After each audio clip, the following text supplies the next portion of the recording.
coming in. In the interest of time, I wanted to move this forward as quickly as we possibly could. I know it was a bit of a challenge for everybody to get here tonight for some reason or another. Okay, so welcome to the 11th public hearing of the New York City Charter Revision Commission. My name is Lorraine Grillo. I am a commissioner, and I will be serving as chair tonight. Our chair, Carlos Asura, is joining us, I think, trying to join us tonight on Zoom if possible. I'd like to recognize the commissioners in attendance. A few of them on Zoom. I think Ken Nye is on Zoom. He's our secretary. Kyle Bragg is with us.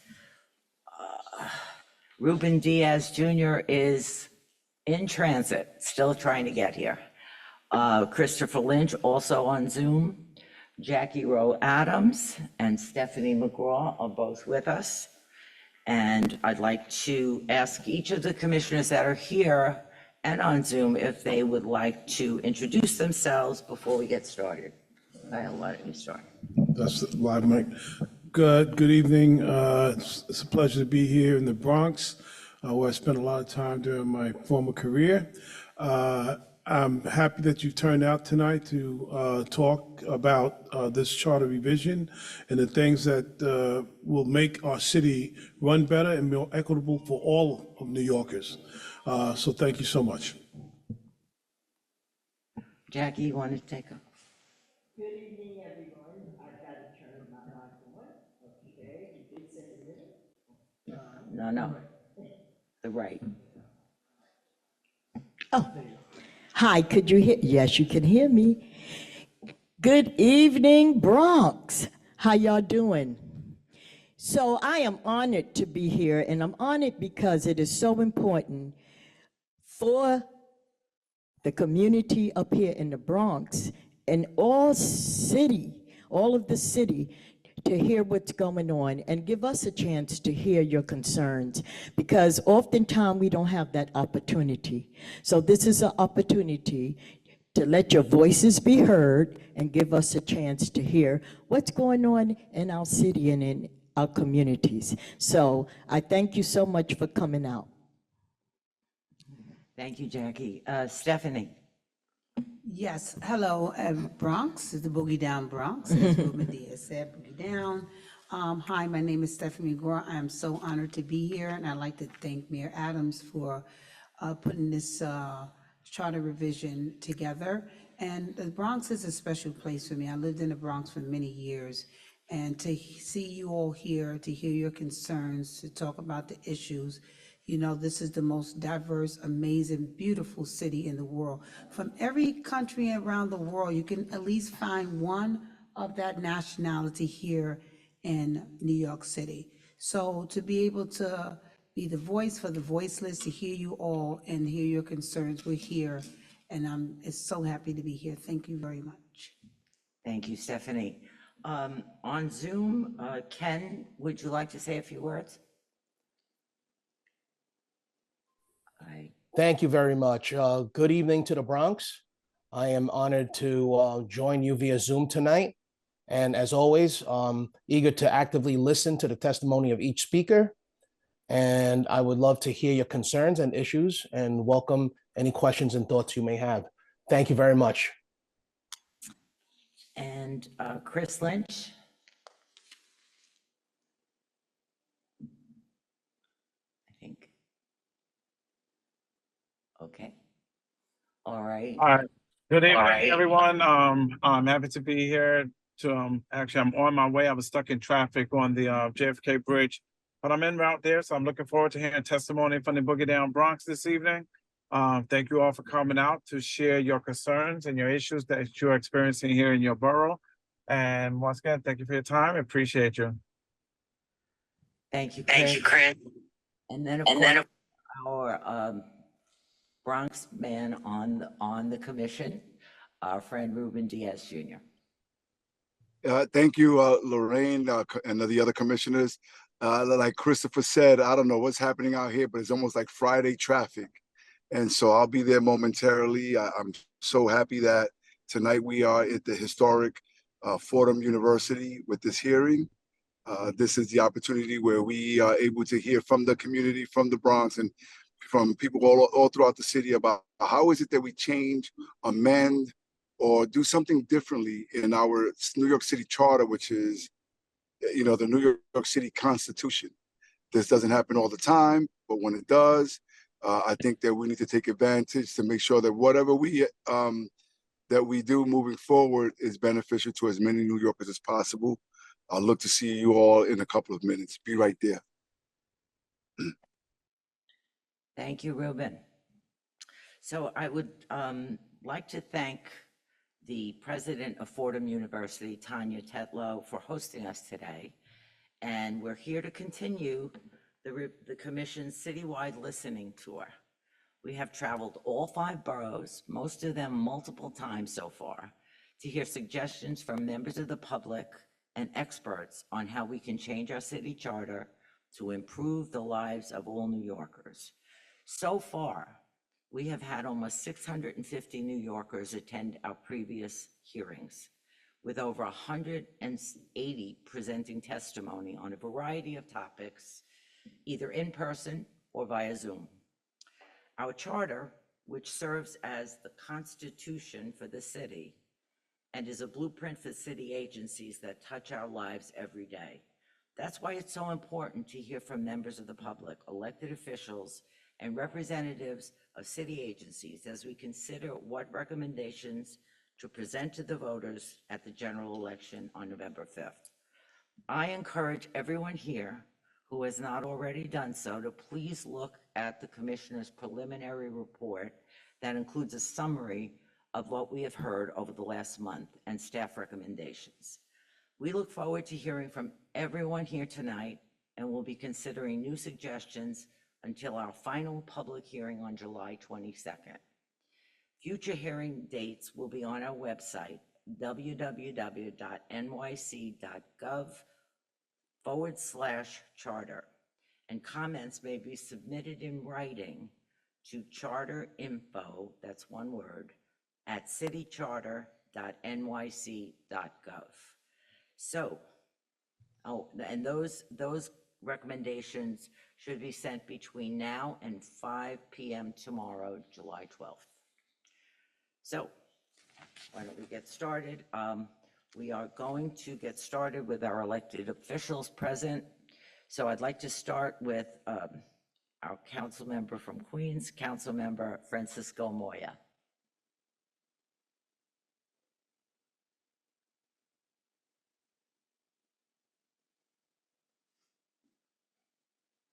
Council member?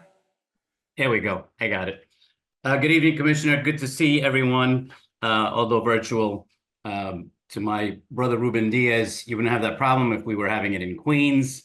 I just want to say thank you to everyone and good evening to all the members of the commission. I'm Council Member Francisco Moya, and I truly appreciate the opportunity to come before you tonight.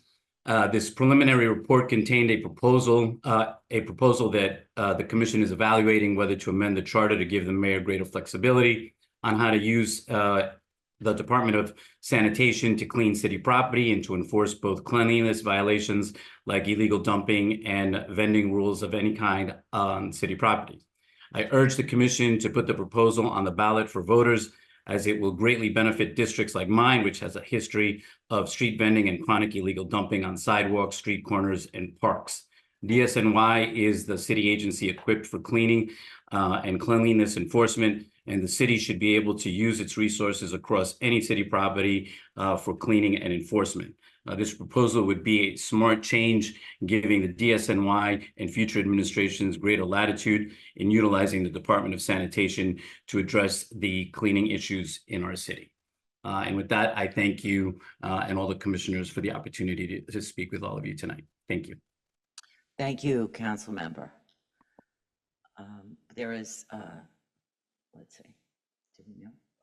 We'll come back. Okay, we'll come back. I know Council Member Marmorato is here, but not available right this minute, so we'll come back to her. Okay, we're going to start with our public comments. Jason Otaño, General Counsel for New York City Council. Thank you. Good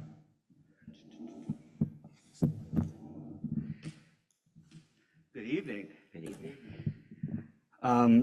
Good evening, Acting Chair Grillo and members of the commission. I am Jason Otanio, and I serve as the General Counsel of the New York City Council, a position I've held since 2016. Prior to my time at the City Council, I served as General Counsel to the Office of the Brooklyn Borough President from 2008 and 2012. It is an honor to testify on behalf of the Speaker in her role as the leader of the City Council tonight.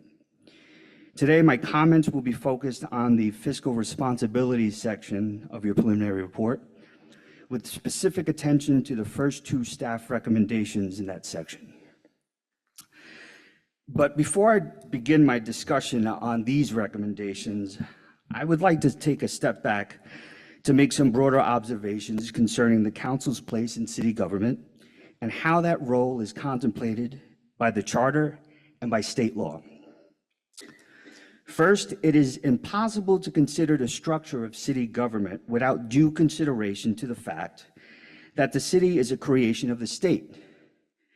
The charter does not exist in a vacuum, but is in fact animated by a body of state law.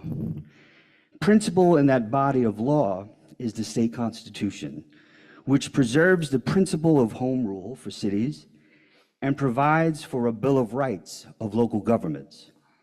The first enumerated right provided in the Constitution is that a local government shall have a legislative body elected by the people thereof, with the power to adopt local laws.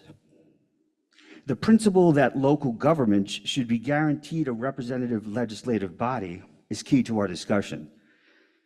To achieve effective local self-government and intergovernmental cooperation, the state constitution mandates that there be a local legislature.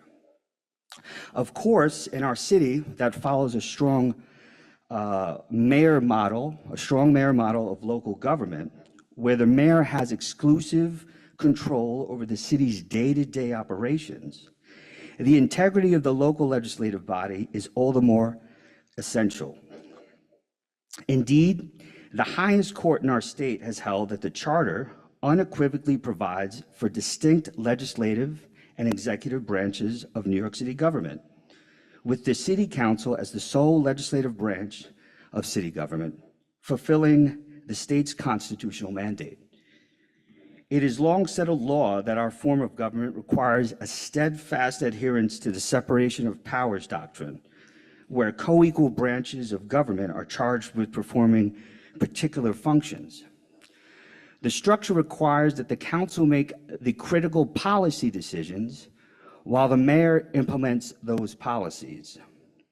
The importance of an independent legislative branch was emphasized in the 1989 charter revision.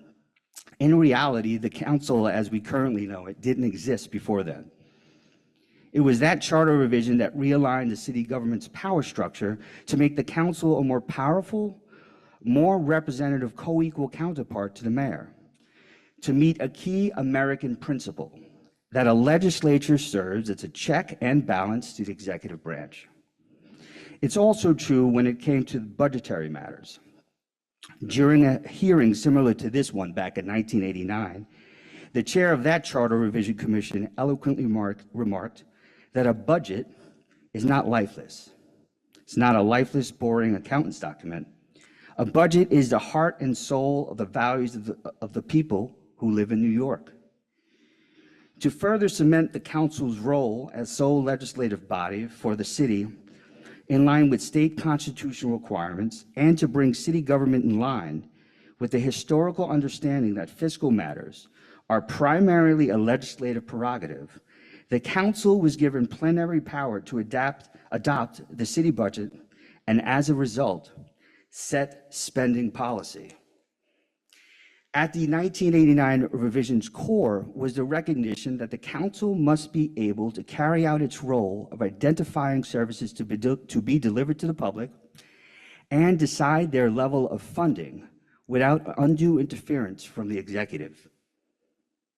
Along with the expansion of council power was a focus on increased accountability to the public. This came in the form of fair representation, which was brought about by expanding the number of members from 35 to 51. This expansion was founded in the notion that representatives from smaller districts would be more reflective of and responsive to their respective constituencies. Today, the council fulfills the 1989 Commission's vision of a more diverse and representative council, one that boasts a woman majority. It is the most historically diverse, consisting of myriad traditionally underrepresented groups, and counts amongst its ranks adherents to positions along the entire political spectrum. It is this more representative body that the framers of the current charter empowered to be the policy-making body of our city. It is through this lens of a balanced and representative government that I ask you to evaluate the specific staff recommendations made in the fiscal responsibility section of your preliminary report. Of particular concern to the council are the first two. The first staff recommendation calls for changes to legislative fiscal impact statements, or FIS requirements, in the charter that would require them to be introduced earlier in the legislative process and with the inclusion of additional parties. The council regards this recommendation as imprudent and constitutionally untenable. Changes to the FIS requirements as advanced by certain interest groups that have come before this commission should be seen as unworkable and undermining the effectiveness and efficiency of the legislative branch. While they are presented as common sense reforms intended to bring about transparency to the legislative process, they actually serve the purpose of stymieing the work of the legislative body, thereby upsetting the balance of powers that are meant to ensure good governance and protect against executive overreach. The flippant notion that an FIS should be done earlier in the legislative process because it will be done anyway is entirely misleading. That legislation has been introduced or that it's even subject of a hearing in no way guarantees that it would be considered for action by a committee or the council, let alone come before the body for a vote. During the course of a given legislative term, of the legislation that is introduced, only about half get calendared for a hearing.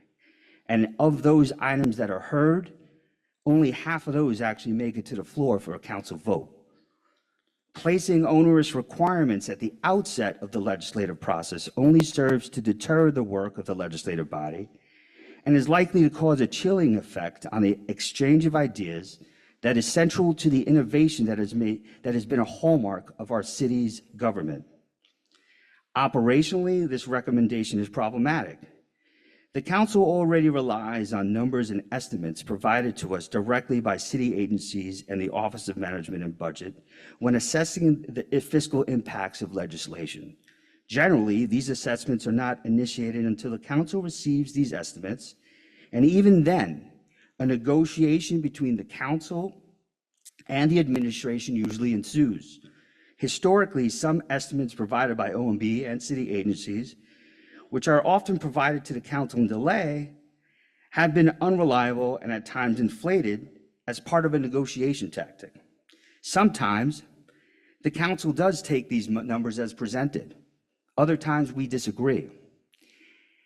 In fact, in practice, the council often concedes that city agencies have more information than we do, and accordingly heavily rely on their input in our formation of an FIS.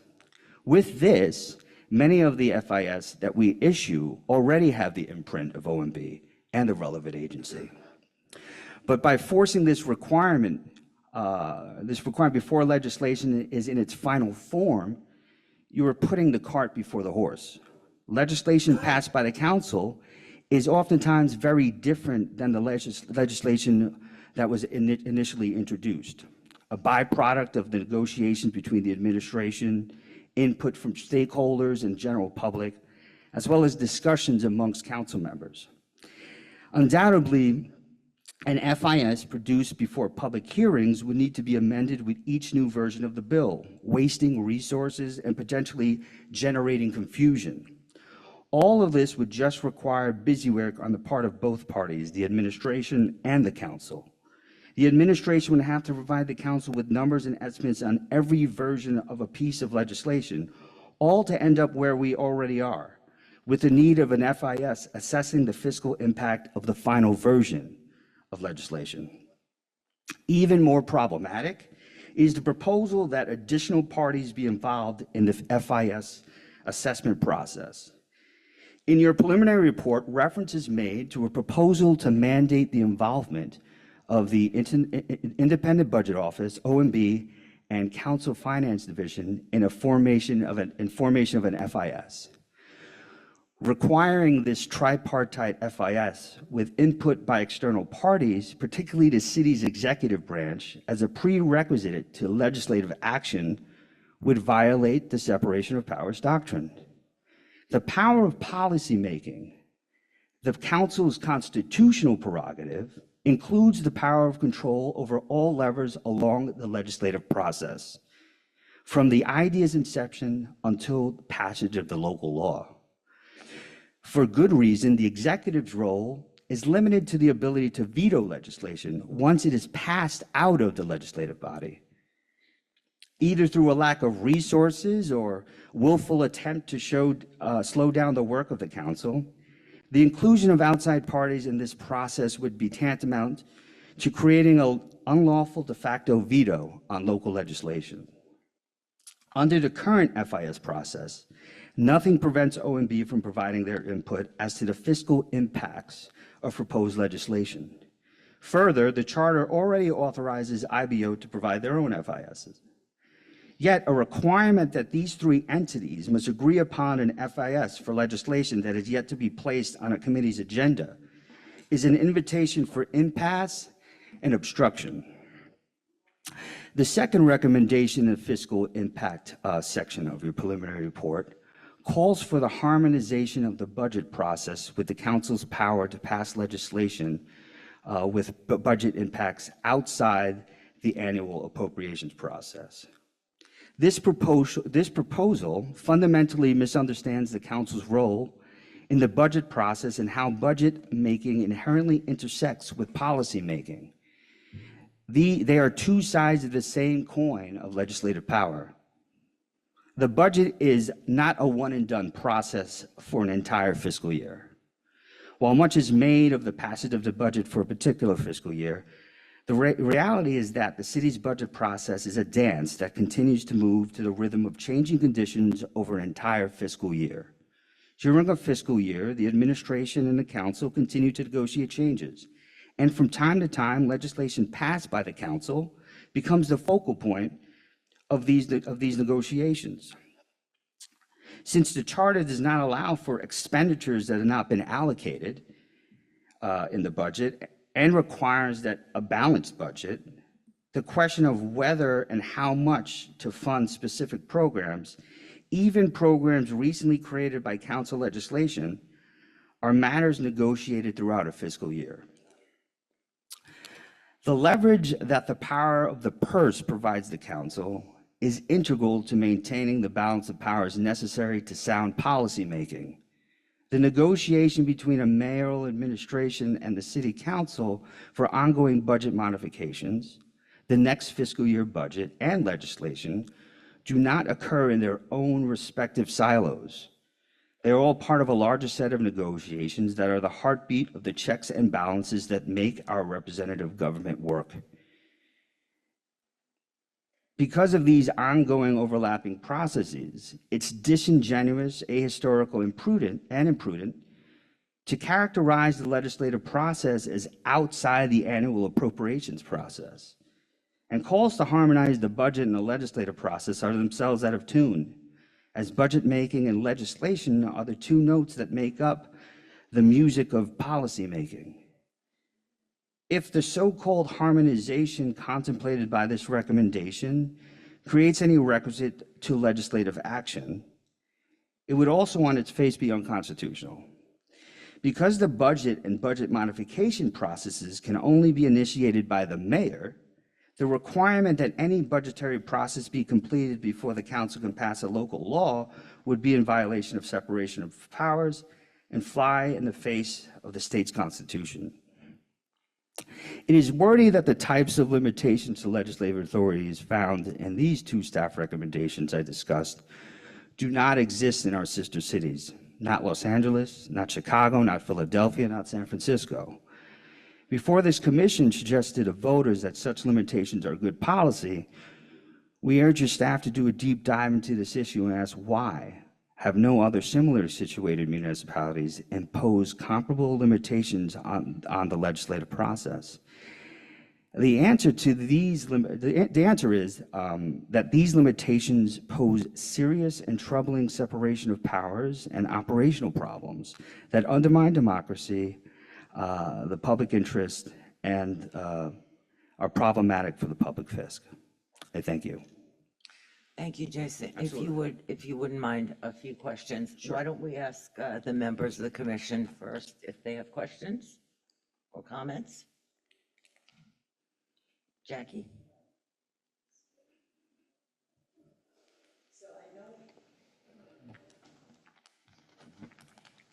I know you talked about the budget, but I had a concern, question, I don't know if you know and you could answer, but when the city council did the How Many Stop Acts bill, we were not allowed to testify. So I'm just asking that question. I don't know if you have the answer to that, but we came down and we were not allowed to testify. So that's one of my concerns. So to give you a bit more background on how the council is presenting, I will be dealing with the fiscal impacts aspect and our issues there.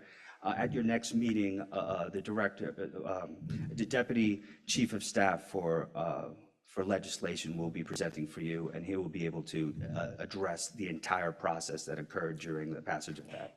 Excellent, Yes, excellent. Thank you absolutely. so much. We wanted to make sure that for specific issues, we're able to present you with the best possible members of the staff. And you did a very good job. I appreciate you, thank you. So go ahead, please. I just wanted to go over you had stated that the budget is negotiated, particularly when there are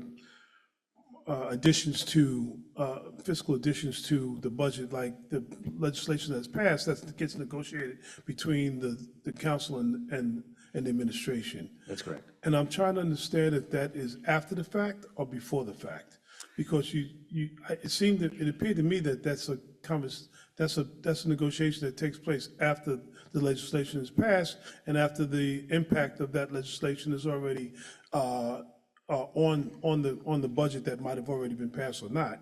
And so I'm trying to understand if there was any negotiations around the impact of any legislation that the council passes and the impact of that legislation on fiscally on the city. So during the course of all legislation, the city, the mayor's administration, right, and the city council negotiate legislation.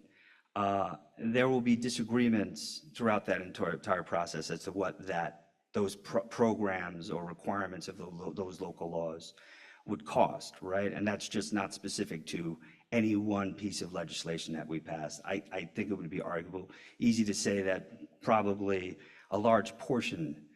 But that goes to what I was discussing before, which is the core of the legislative power, and how the city spends money is a matter of public policy, and the policy is empowered in the charter to be set by the council. And so when the council passes a law that may cost the city money, let's take a step back and say maybe it's fair fares, right?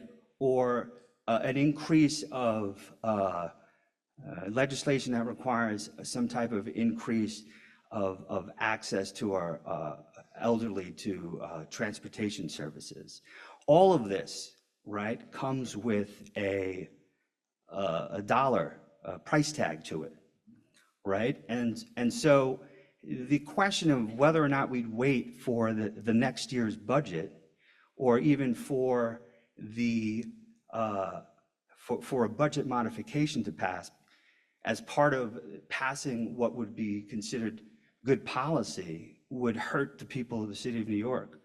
So the fact of the matter is that that's why we revisit the budget quarterly, and we review how much the city has received, how much the city has spent, and whether or not budget modifications can happen. And so if the council then passed a law that will cost the city more money, it's at that point where we're going to be able to see through that budget modification whether the city can actually pay for it, right? But to wait for, it's an ongoing negotiation is the bottom line, and all legislation costs money. I'm trying to understand your response. So OMB is the one that looks at the legislation and decide, and it comes back with, estimates of what the cost will be. Right. And I'm trying to understand, is this a process that takes place before the legislation is passed? Because it does have an Yes. impact on the city's fiscal. Yes, it It can does. have an impact on the city's fiscal standing. And then if it does, then you have to figure out how to then pay for it. Mm-hmm. And it could also have a impact against the citizens of the city, because money has to come from somewhere. That's right. So if it's taken, if the legislation is costing the city X amount, then, and the budget is X amount, then they have to figure out where that money comes from, and it might impact other programs or other services. So I'm just trying to understand the process, and how do we make sure that legislation, before it's actually passed, we understand the impact and the cost and impact against not the administration, not the council, but the citizens of New York, because the money has to come from somewhere. So I'm just trying to understand the The process. charter currently requires that a fiscal impact statement be provided by the council, right, before voting. And the timing of that, and I guess that's my real question. The timing of that impact statement is how long before of actual vote of the legislation and then negotiations? The law just requires that it be done before the vote.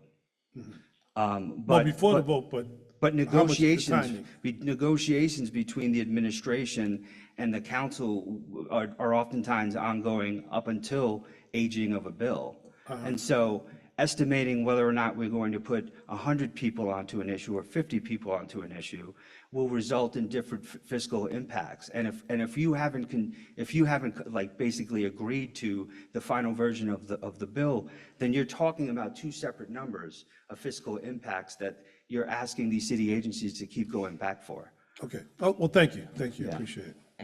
And if no one else has comments, I just have, I've been in city government for 40 years. So I kind of have a sense of this, and it seems to me, and maybe you can tell me I'm wrong, that none of these cost estimates for these bills come out until the eve of the passage of the bill. True, not true? They come out, and that's the fiscal impact statement does. But the conception that the administration hasn't been involved in discussions for the bill and the cost of the bill, the administration has the information on an introduced bill at the same time the rest of the world does. And the administration has a lot of resources at its fingertips. It has OMB that is able to read an introduced bill and start working on an impact statement. And during the course of the negotiation for a piece of legislation, there's nothing that stops the administration from saying, you want 1,000 widgets here, it's going to cost X. We think you need to reduce the number of widgets here to Y. And that's part of the negotiation process. The fact that the fiscal impact statement comes out before the vote is just a matter of this is where we've landed on a piece of legislation, and this is going to be the fiscal impact. But the idea that the numbers are just just appearing out of thin air right before we pass the vote is extremely disingenuous, because anybody having worked in city government for this long, that whether it's OMB, whether it's the mayor's office, whether it's the law department, there is constant and continuous conversations about the versions of the bills and the impacts that these bills will have. And so while folks can look at the fiscal impact statement that's released prior to the passage of a bill and say, well, this is in the 11th hour, you haven't really considered this, that's just not true. So just to clarify, what you're saying is the fiscal impact statement that comes out, whether it's the eve of the passage of the bill or not, is from negotiations already held with city agencies and the executive branch? We would not be able to apply any numbers to a fiscal impact statement without receiving those numbers from the administration. Interesting, because we've heard, I think, and that's what I think the concern is here, we've heard from good government groups, citizens union, Citizens Budget Commission, that the current process is flawed. That's not true. On Monday, Citizens Union urged you against these two proposals. Well, that's not how I remember, but I'm sure that'll be clarified. They did. There were two interest groups that are in support, but Citizens Union did come before you on Monday and urged against to change this policy. But Citizens Budget Commission was opposed to this policy. I understand that, but they also misrepresent the process. Okay. All right, but thank you. Thank you for your time. Absolutely. Appreciate it. I have a couple of questions. Oh, How you Sir? doing, Counselor? How are you? All right. Let me just say for the record, I'm coming from Queens, so I know I heard Francisco Moya talk about if this was in Queens. No disrespect to Queens, but the traffic over there was what stopped me from getting here on time. But Well, I'm a nonetheless, I Brooklyn boy, appreciate so I took the Metro North. Oh, good. We're having 4 more stations coming to the Bronx. I appreciate you being here today. I was listening to your testimony the best I could while I was on Zoom, and while here I lost some of it. So forgive me if you addressed this and I didn't hear it.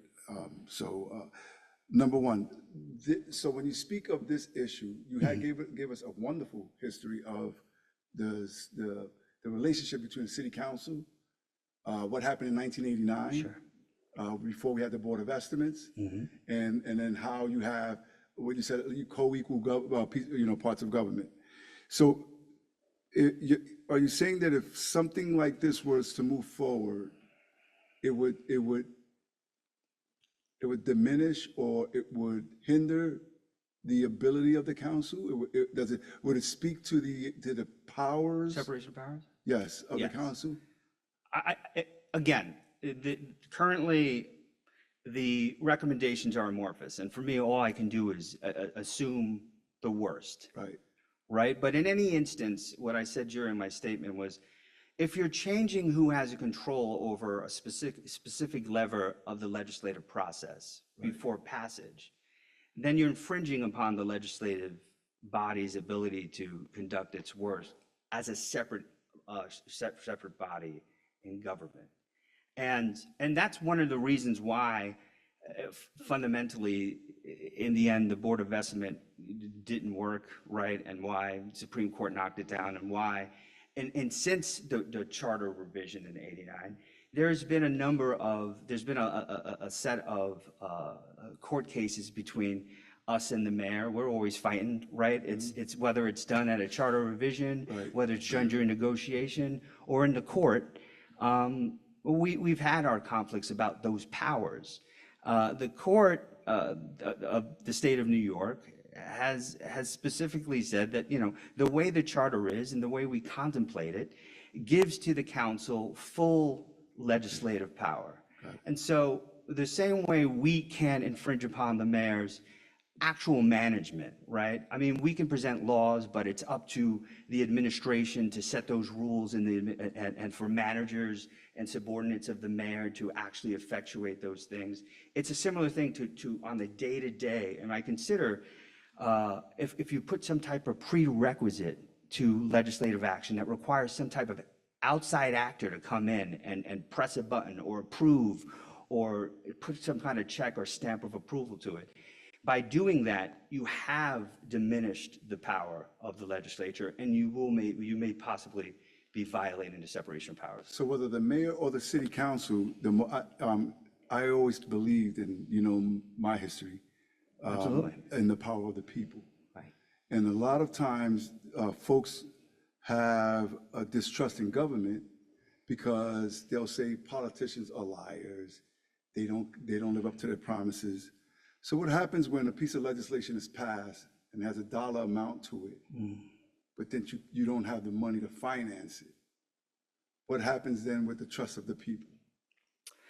I think the question becomes, if you're concerned about the trust of the people, is that Absolutely. sure, but if your concern is that they're not seeing the service that they would like to have, and that their local legislators want them to have and passed a law to give them, then what I would say is that public policy, like the interest toward public policy, would be toward moving dollar signs in that direction. But sometimes, And sometimes there's not enough money to it. sometimes the people don't want a specific area. Sometimes they may to not. be financed, right? Sure. So then, what would the issue be if you put this on the ballot then and let the people decide?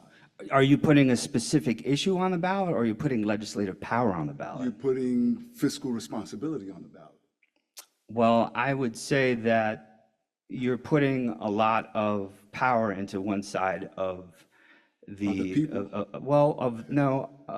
the balance of powers, right? Because I still would take the position that the best representative of the people will be the folks who represent smaller groups, and you yourself served on the legislature, and when you served on that I legislature, represented my district. absolutely, I represented the people. 100%. And so when council members act, they are doing so the same. And just this time last year, right? Unlike with the mayor, the city had a citywide election for its council members.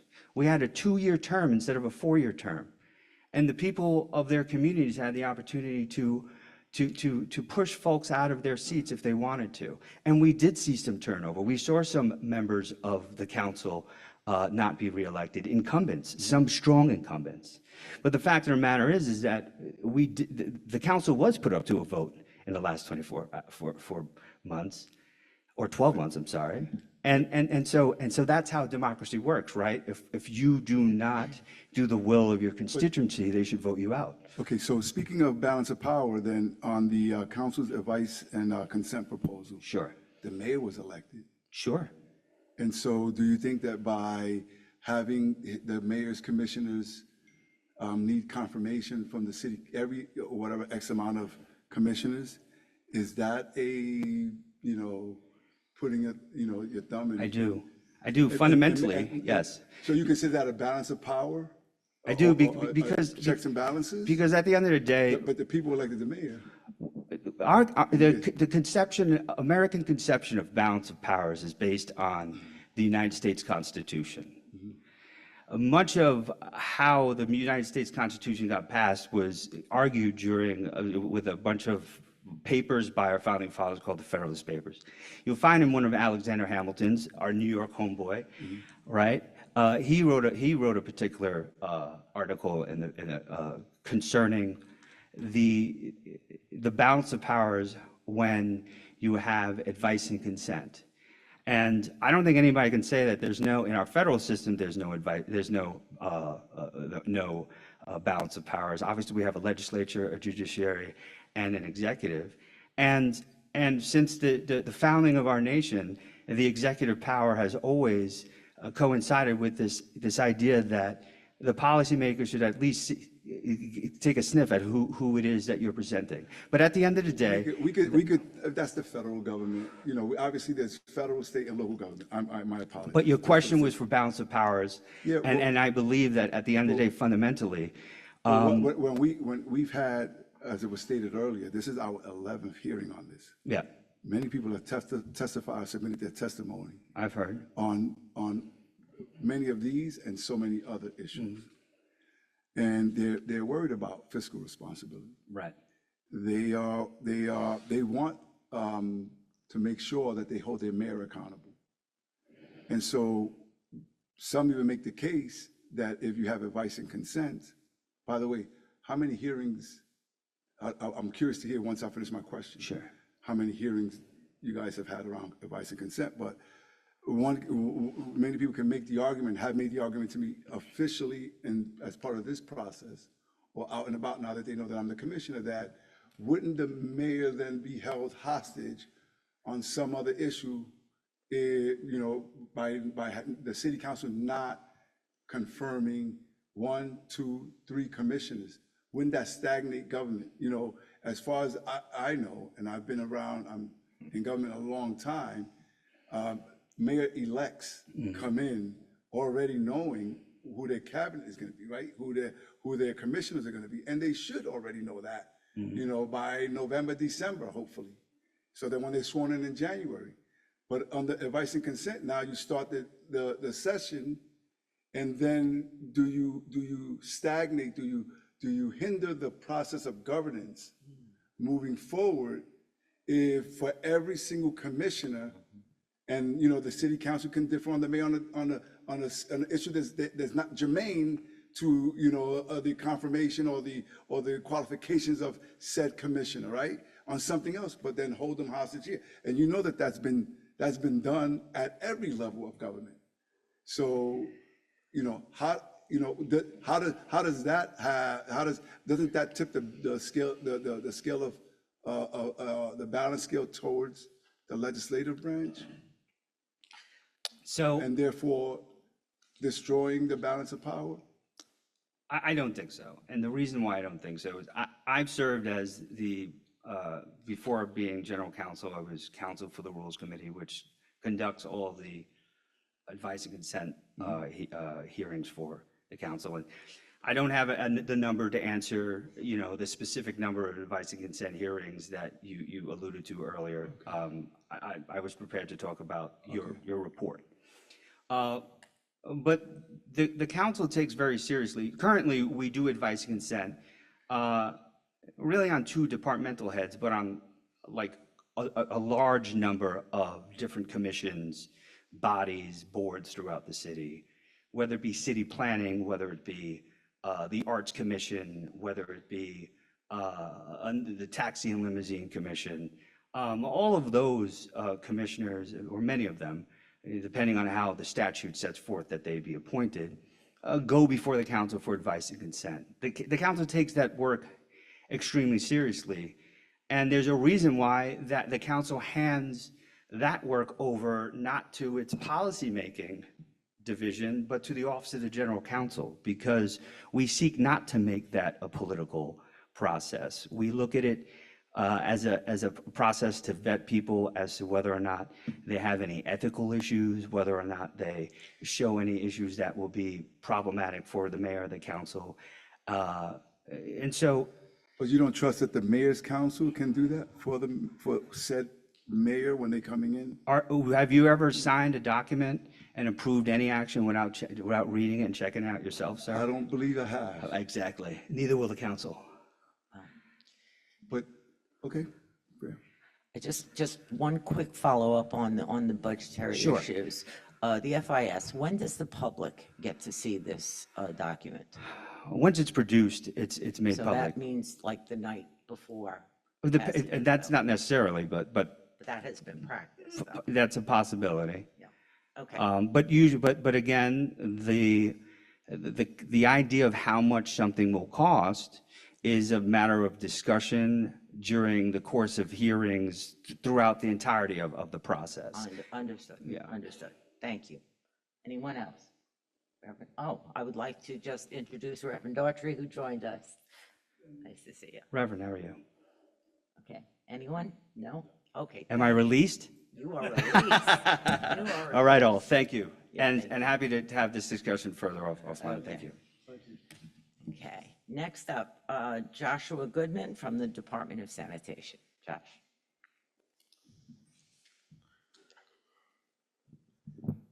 Good evening. Good evening, members of the 2024 Charter Revision Commission, both on Zoom and in person, staff, and of course, my fellow New Yorkers.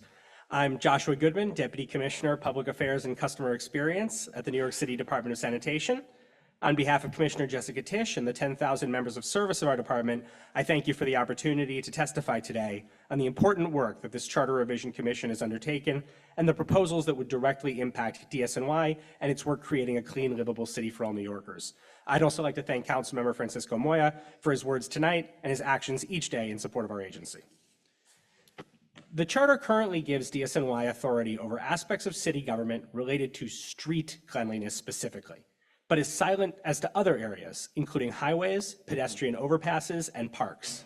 As a result, there are gaps within the department's authority, areas where DSNY does not have the tools we need to do our job effectively in relation to this important quality of life issue on behalf of all neighborhoods. This is where the work of this commission comes in.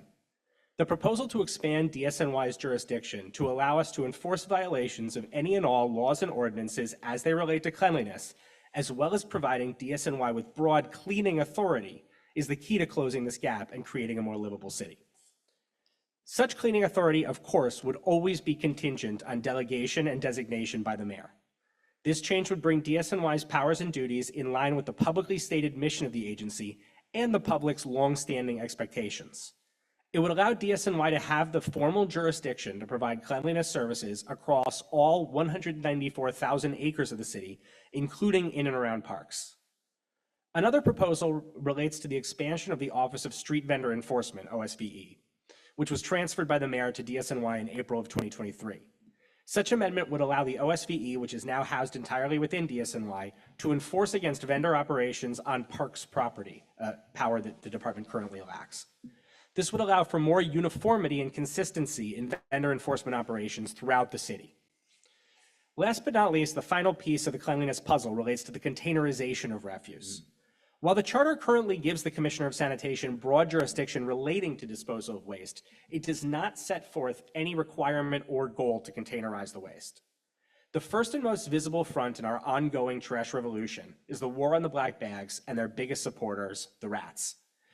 Just over 1 year ago, we set out to do what other cities around the world have done over the last several decades, to get the trash bags off the curb and into secure, rodent-resistant containers once and for all. This administration has made sweeping changes relating to how refuse is set out at the curb for pickup by both DSNY and by private carters. Such charter amendment will ensure that future administrations are bound by the principle of containerization and that the trash revolution will continue long after the current crop of revolutionaries have retired. New Yorkers don't look at a park perimeter or a highway and think, that's not a city street, so it's okay that it's dirty. They just look at it and think that area should be clean. And they are right. Bureaucratic fiefdoms have been one of the stumbling blocks to a cleaner city for decades. It's time to cut through the red tape and bring DSNY cleaning and enforcement authority in line with what most New Yorkers already believe it to be. Thank you for the opportunity to testify in support of these important proposed charter revisions, and I look forward to taking your questions. Thank you. Anyone? Chris? I live in Brooklyn, and there's a place right side of my area, same, I've been through that. You call to have it clean, Department of Highway, Sanitation, Parks Department, you have to call all these people to get this area clear, so I understand where you're coming from. So what is is it a power struggle between the agencies, or is it a financial thing? Like what? I wouldn't say that it's is? either exactly. It's that, and I don't want to take up too much of the commission's time because I could talk about this for a long time, but I'll give kind of a high level version. Going back to the mid-1980s, a former deputy mayor wrote a memo in, I believe, '84 that was intended to clarify what city agency cleaned what area. And it basically said a city agency that owns property has to clean that property and DSNY does everything else. This was clearly meant to set up some responsibility. Over time since then, it became clear that it created more of a bureaucratic mess than it was meant to. It was absolutely well-intentioned. But the issue was that there is only one city agency that has the tools and the personnel to clean. It's DSNY, right? Just to use one example, I mean, I've heard about agency teams at other agencies that are responsible for cleaning an area, and then you look at it and you go, well, why isn't it cleaned? And they say, because cleaning is one of 17 responsibilities this team has. The DSNY team has one responsibility: clean. Right? We have the equipment, we have the personnel, we have the management structures in place. And so over the last couple of years, the Adams administration, and Mayor Adams in particular, has looked for a way to sort of clarify this bureaucratic issue. And it's been done a few times in the last couple of years. For example, we now have the first ever DSNY highway unit responsible for cleaning the highways. It was set up in April of 2023. DSNY was given around the same time authority for supplementing cleaning at certain parks perimeters. But as the charter revision process has gotten underway, we feel that this is a good opportunity to specifically clarify these authorities, because the charter as written says that DSNY has authority on the streets. And that's an outdated, I believe, an outdated definition. It's a relic of a time when no one thought that, well, you know, street, that's it, that's everything. Oh, well, no, it turns out a park's not a street. It turns out a highway's not a street. Really, the issue is just, we'd like to make sure everything gets clean, and the charter as written introduces questions about who is allowed to clean a given area.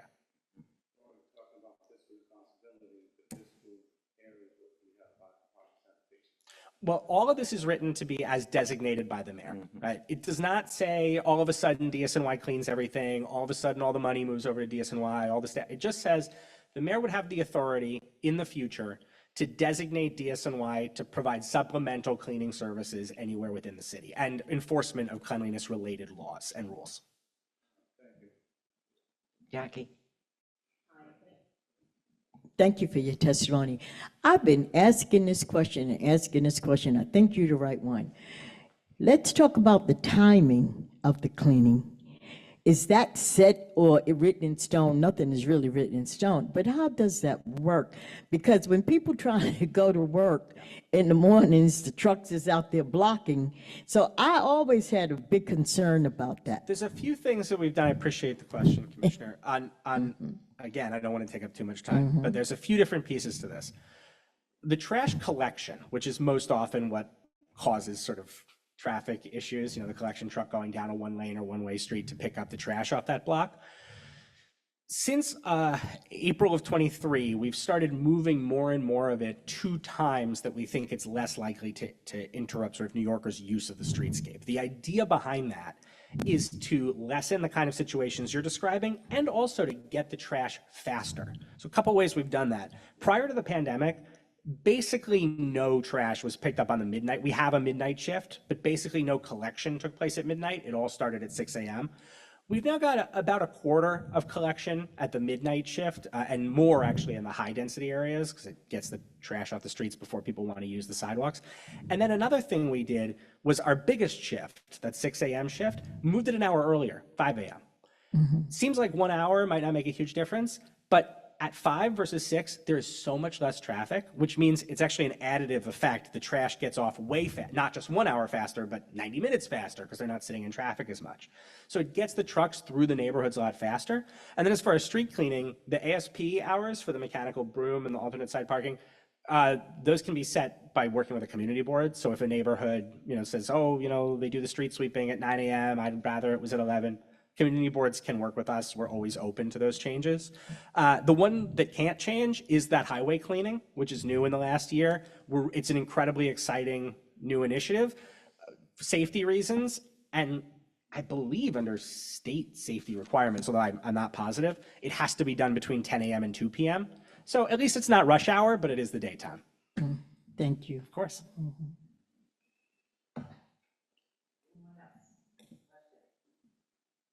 Questions? Okay, thank you so much. Thank you so much. Have a wonderful evening. Thank you. Next up. Patrick Murphy.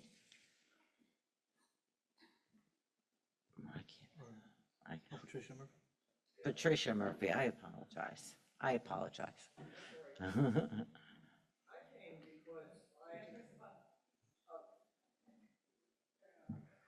Okay. The reason I came is because I'm very much into historic preservation. And too often I've seen buildings get torn down around various boroughs of the city, churches and places like that, and theaters. And what the city needs to do is find how these buildings can be repurposed, not tear them down, but repurpose them. because I've seen a lot of options where they could take a theater and turn it into a community center. They could do the same with the church, make a community center out of it. And I've seen this done with some churches. I've seen department stores or other old buildings that were incorporated into new apartments.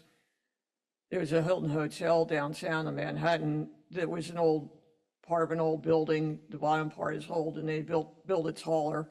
The Hearst Tower is another example in Midtown Manhattan, where they took an old department store. They didn't tear the department store down, but they built a tower on top of it. And the old building is still there. And they need to do this more often, because too often developers come around and they just tear things down. They don't think about what else can be done besides clearing the land, but they feel that it's easier to clear the land and just start from scratch, and a lot of people don't want to see that. There's a bank building on 125th Street near Lexington Avenue, where there are buildings alongside were knocked down, and people were trying to save the bank building. And I think it was the Apple Bank, I think that's what it was called, was right off of Lexington Avenue on 125th Street in Harlem. And this is one of the first Black-owned banks in the city, or if not the state, and it should be a historic landmark. I know a lot of these buildings are not historic landmarks, but they should be declared historic because they have the potential to be historic landmarks. And a lot of these buildings have stories behind them. And with the city of yes, a lot of people are thinking with the city of yes, they're going to come down and knock all these buildings down and just build tall and taller.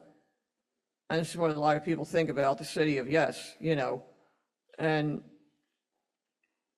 I think they need to look at this, how we can utilize these older buildings. And if a building is vacant or it's not completely used, or, that they should look and find a buyer for it, or a developer who can keep the building intact and incorporate it as part of the new construction. Some developers are doing this, and we need to see more of them do it. And this is one of the things we have to discuss, is when a developer comes around and buys these properties, to let them know that they got to bring it to the community what they're going to do with these buildings, because a lot of times the community doesn't want to see them torn down. They want to see them there as part of the history, because I've been to Midtown Manhattan and around Times Square, and it's completely changed. At one time, like 20 years ago, there were a lot of one-story low-rise buildings there, a lot of souvenir shops, restaurants, and things like that. Those buildings are all gone. They're all tall buildings now. And it looks completely different. And I'm not even sure why they continually build these buildings in New York. The population's been decreasing, and it's not just in New York, it's all over the country. The population is decreasing, so why do they keep building these buildings? And they talk about affordable housing. Well, a lot of these buildings that are going up now, they're supposed to be affordable housing, really aren't affordable. And the reason why we have a housing shortage is because people can't afford the buildings that are available, because a lot of these apartment buildings are vacant. You look at these buildings, even where I live in Parkchester, I live in Parkchester, and we have a lot of vacancies over there. And the reason why we have so many vacancies is because they're expensive. Well, these apartments are expensive, and the people that need the housing can't afford it. And this is where the problem is. You got a lot of vacant buildings, but they're too high in rent and too high in cost. The people who need these buildings can't afford it. Because a lot of people are lucky if they make $30,000 a year. A lot of people are lucky if they make that much. Okay. I'm going to stop you right there, Yeah. because we have a a timer that we put on for the general public because this, Yeah. you know, as you can imagine. I just want to say, we appreciate what you're talking about. I think this conversation, though, is best to be had with your local community board as well as your local council member and see what you can get from them to agree to speaking with developers and so on and so forth. Yeah, Thank you. Thank you. okay. Next up from the New York City Council, Richard Lee.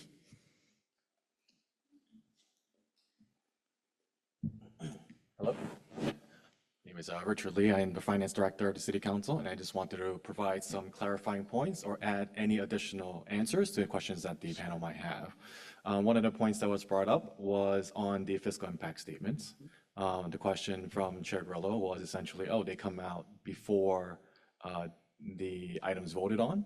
And so I just wanted to walk everyone through the fiscal impact statement process, how it works in the City Council Finance Division, because we are the ones that produce those documents.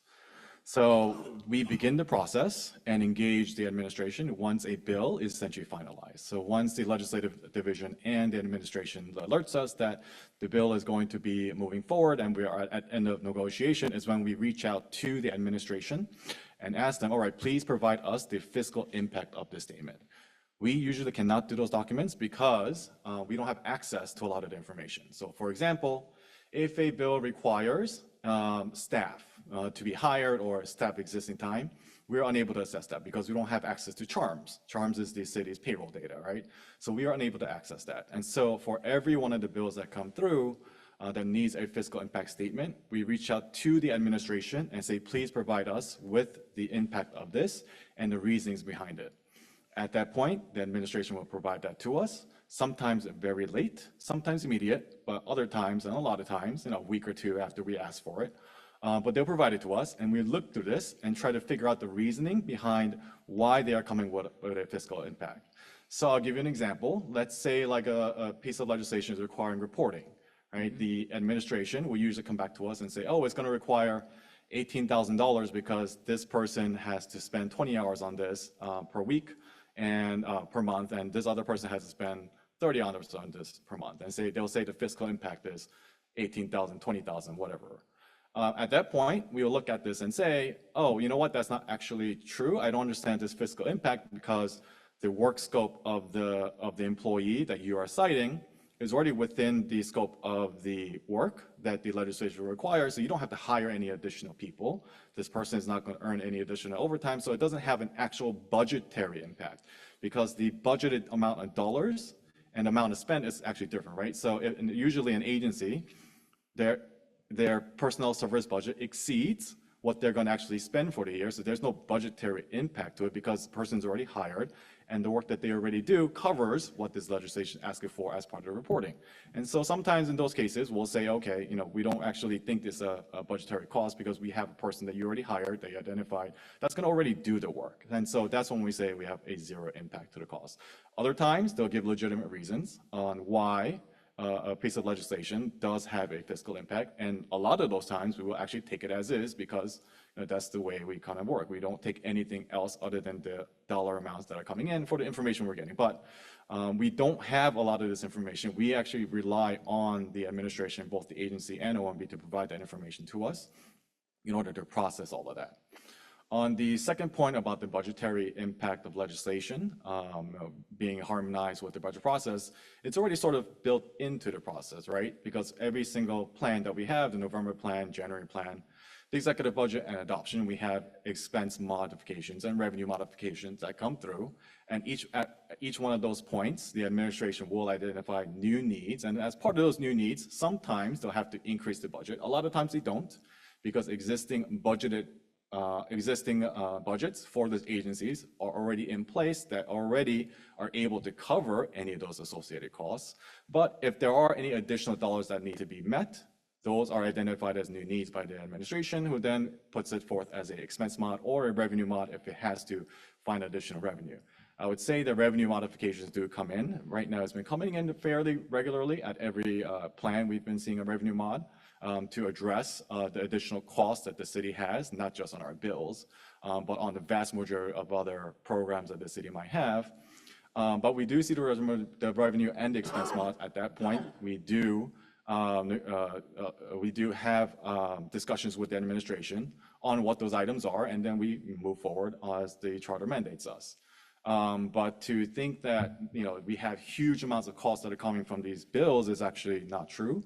The vast majority of the legislation that comes out, I'd say even close to like 99% of the bills actually have very little cost. I would say in the ballpark of 0 to maybe like $5 million tops. I only get alerted directly from my staff who are providing these fiscal impact reports when it has a cost of more than $1 million. At other points, our deputy directors are the ones who are managing all the processes, and I get very little pings on it because most of the legislation have less than $1 million cost. There are very few times when we have legislation that actually exceeds that.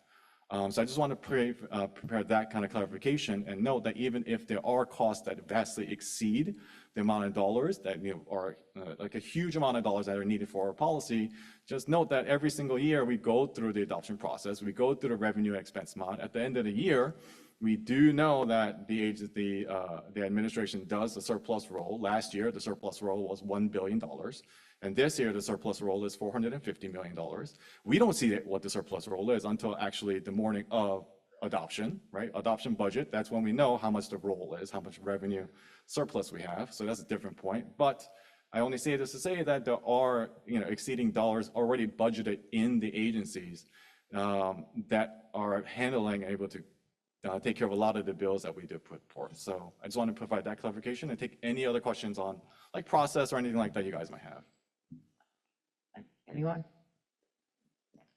I appreciate your time. Thank you. I have a question. Yes. Oh, all right, sorry. And thank you for that. I think we all needed to hear that. But if you say that very few pieces of legislation exceed a certain amount, then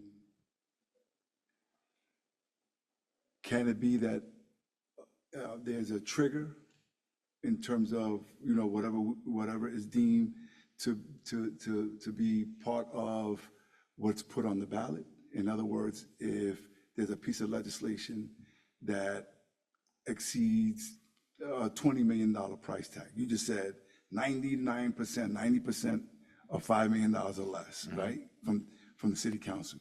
So could it be that you have a trigger and then that may trigger, what type of fiscal responsibility or measures or extra oversight is taking place into the following fiscal budget year? I mean, I don't know about trigger. I mean, I want to be able to kind of say that. All I would say is that as we go through the legislative process, we work it out with the administration on what those costs are. Sometimes, as we do the discussions on the fiscal impact statements, we make amendments to the existing legislation because let's say a change of one word would vastly change the cost of it. Let's say, for example, the original legislation had that you had to create an entire new system, but we're able to make a slight tweak and say, well, if you just provide this information on the website, it actually is not going to cost anything, right? So those kind of things already do happen. And so we do see a downgrade of costs because we're able to negotiate language on legislation to change that. So it already happens at all those during all those points. And when we get to the final fiscal impact statement, it is largely in conjunction with the administration's discussions on how we got to that. But like fair fares, was that legislation from the city council? I actually don't know. Fair fares was legislation from the city council. I know that you already testified. Was fair? I'm sorry to bring you back into this. Was that legislation? Yeah, I don't think it was legislation because I just negotiated that. But to increase the amount now is legislation, right? No, that was, I firmly know that we just went through budget negotiation to increase the federal poverty level for that, and that was a budget negotiation. Okay. Yeah. And so a lot of the large dollar amounts are directly negotiated in the budget. But I don't believe that was. Yeah, that was not a piece of legislation, no. Okay, thank you. Thank you. Okay, thank you so much. Thank you. Okay, Charles Calloway.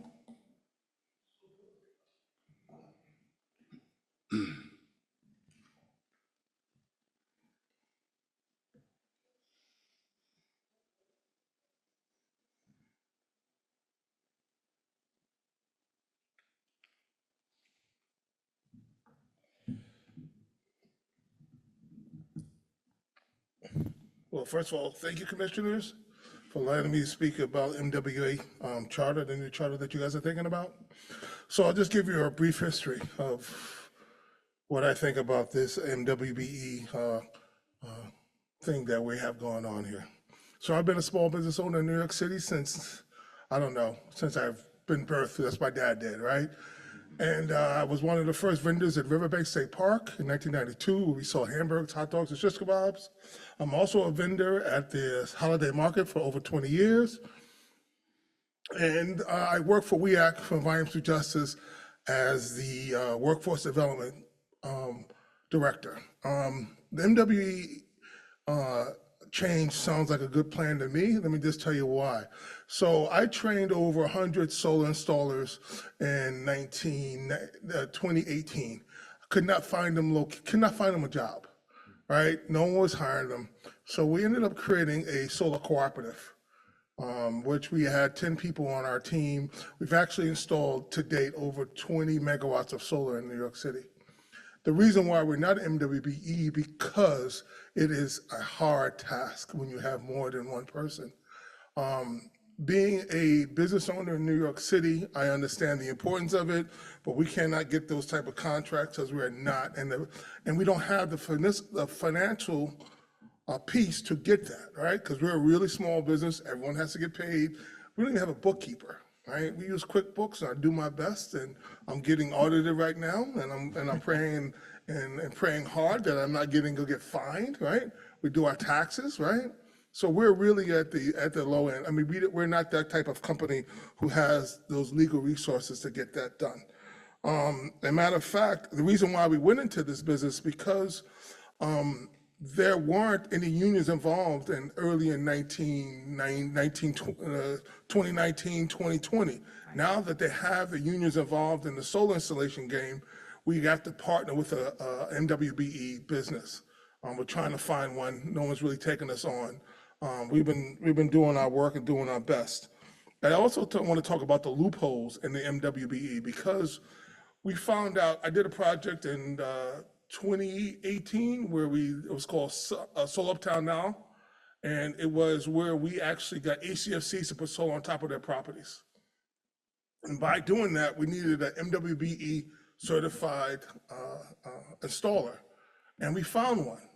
It was called Grid City, and then they had 760 Electric. So Grid City was the main piece, right? There were union shops, so forth, so on. But the MWBE was his wife, was 760 Electric. So what they did is they bid it at 760 Electric for the job that we had, and we understand that they really, truly was a minority-owned business. So that's how the loophole is working. I just think that there needs to be a agency that actually monitors MWBE and WNB businesses, because it's very important that if we're going to do this, that we get the people who is meant to actually do the work, right? And that's where I'm at. So I have my little pieces of paper here that I can hand out to you guys. It's probably better explained that way. Do you have any questions or anything? Terrific, thank you. Anyone? Questions? No? Yes. Yes, please. Yes, hi, good evening. So good to see you. It's really good to see you. Grew up together. Yeah, and I'm sorry for your loss. Yeah, Thank you. yeah, I'm sorry for your loss. Yeah, sister passed away. Yeah, thank you. So, what would you like to see the charter do to support your testimony? Well, help us not make the application process so difficult. I already know I'm a minority. I mean, it's like I have to jump through hoops and hoops beyond hoops, right? You can look at my ID and see I'm a Black person. I mean, it's not like, and I don't know, it may not affect everybody else, but that's where I'm at with that piece. Don't make it so cumbersome, right? Because I feel I'm a smart guy, but when I start looking at that application, I think I needed to be a lawyer to do that. Wow. Right? It really is, it's really tough, right? And if we're a startup, we're trying to bring in money and try to do all the kind of stuff. And, we just don't want to go in debt, right? So we are trying not to owe anybody any money, because with all the insurances and all the other stuff that goes along with it, I really didn't have another $2,500 to put out to have a lawyer to get me the NWB certification. Then that's not even guaranteed I'm gonna get any work. All right? All right? So it's a lot. It's like, how do I play that? Right? More assistance in that part. The other piece is that having someone to monitor all those MWBE businesses, all right? Because it's hard to understand where a lot of times contractors goes, yeah, I look for one. Where'd you look? How do you find one? How do you get one? All right? There's no location or place where you bid. We have to bid to you, but there should be a location where contractors can go and get those MWB businesses and build those relationships with, right? Because if there's no relationship there, how are you gonna get there, right?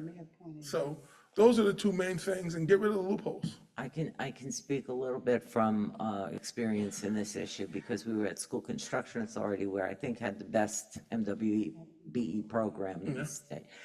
There should be, and you should have available to you, and I'm sure the Chief Diversity Officer will take care of this, he's very skilled in this, a database that you can pull up immediately. And you can go into the different trades and different areas and be able to pull up companies that are MWBE. Yeah, well, I mean, being a workforce development director, I'm always looking for people to hire our people. And we can't, the databases that we have they're not nice. I mean, I sit there and call 100 people at a time and not get any answers. So it's really about the connections that you may have. Maybe, do you know Michael Gardner? I do Michael Gardner. Actually, I worked on the Mother Clara Hill Bus Depot. We actually built that with MTA as a community task force. So I know Michael Gardner fairly well. That was one of his projects, and we make sure that was a community project. Right, because he would be the one to help you guide. Yep, I know Michael. But we were talking about, we can. Yes. Right. Yes. In fact, I should speed down right now. I don't know. Yeah. Any more questions? Anyone? Yeah. Absolutely. Yes, Absolutely. I'll just hand it up to you guys and we'll take it from there. Thank you. All right, Thank you for your testimony. Okay, I think, I'm sorry? Borough President? Oh, okay. All right. Why don't we just take a minute? Okay. All right. Yeah. I did this. Okay. All right. Why don't we go before we see our borough president? Thank you so much.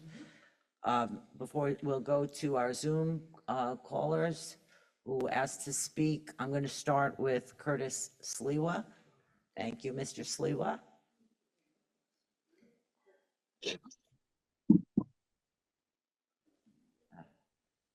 Yes, hello. Yes. Can you hear me? Yes, we can. Okay, appreciate the opportunity to speak to Charter Revision. The status of Sanctuary City. It seems Mayor Eric Adams has given the signal that he wants the city to sever the relationship with the Sanctuary City status. I'm in full agreement. I think all of you who've been assigned to Charter Revision can put it on the ballot as initiative and referendum and let the people decide. It was the people who originally decided on ranked choice voting. It was the people who decided twice, even when the language was changed by Peter Vallone Sr., to be in favor of term limits. Some of you who served in city council may not have had that opportunity if not for the people voting for term limits. So I am a believer in initiative and referendum. And now that the mayor has said with specificity that he believes we should be able to work with ICE, should be able to receive retainers. And when I heard others who have testified, like Councilman Robert Holden, who said, how could we ever forget 9/11? What happened there when terrorists were able to slip through the cracks with visas to study flying and stayed over time in the country. There was no remedy in the federal government to go out and find them. And so we set up Homeland Security and we set up ICE. And unfathomable that Michael Bloomberg would actually sign the bill that said we had to sever our relationship with ICE through the correctional department, through the court system, and most importantly, with the NYPD.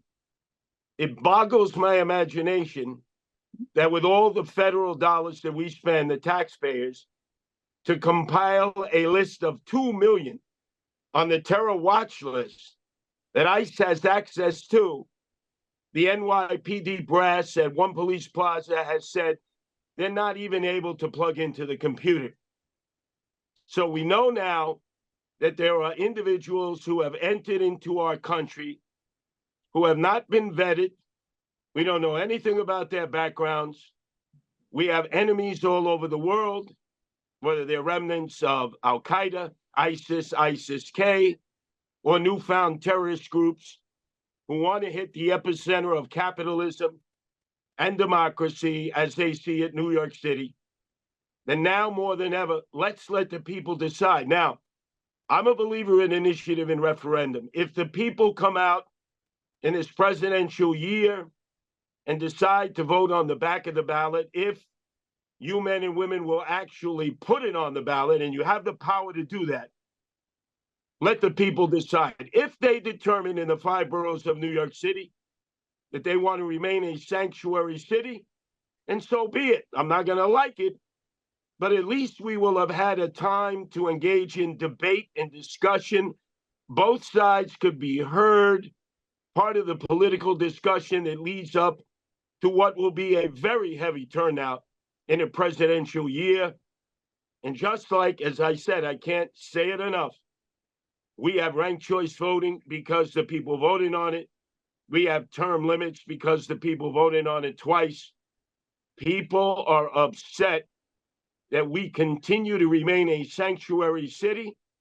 It gives an opportunity for people who are not seeking liberty and freedom and a better way of life and to escape threats in their own country or to escape the prejudice that comes with not sharing the same politics as the regime, or even a being of gender identification, or who lives a lifestyle that is not accepted in that country and in fact might be under the determination for a beating or an execution. Of course, we want to be able to accept those people. But the way it is now, everybody and anybody can come in. And we saw recently when Castro was on his motorbike and he shot at our brave police officers, totally brazen, and was in our country and had affiliations with a Venezuelan gang. And we were housing him in a migrant shelter, paying for his stay here. And we have no relationship with ICE, who has access to data, who knows who might have actually have had a criminal background in some of these countries. Okay. Now we have countries like Venezuela, Maduro, Sir, can who you will have absolutely no involvement. So ladies and gentlemen, do your duty, charter revision. Let the people decide. I'm tired of the politicians who have destroyed our city. Let the people decide. Thank you. Cut him off. Okay. All right. We are joined by Borough President of the Bronx, Vanessa Gibson. Great to see you.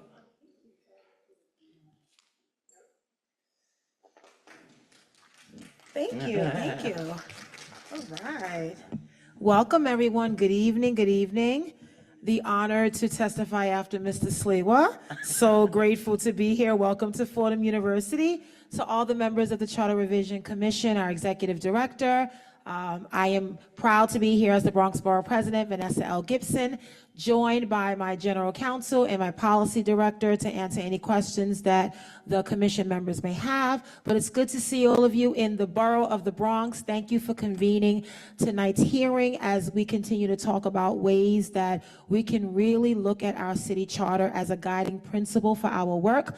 I'm glad that you're here in the Bronx so that all of my Bronx residents and stakeholders really have an opportunity opportunity. This is the second hearing that you are hosting here in the Bronx. The first one was a few weeks ago down at Lincoln Hospital. So I'm glad that there is an opportunity, more than one, for residents to chime in and weigh in both in person as well as virtually. So I have a much longer testimony to present to all of you tonight that will be given and provided to you. But for the sake of time, I just want to focus on 4 recommendations that our team came up with as it relates to the charter itself, and what we believe are some of the best practices that we really should consider moving forward. So thank you all for being here, to all the members of the Charter Revision Commission for holding this hearing tonight in the Bronx. I also, of course, want to extend my appreciation for Fordham University, this beautiful building here named after Father McShane. So grateful that they hosted us.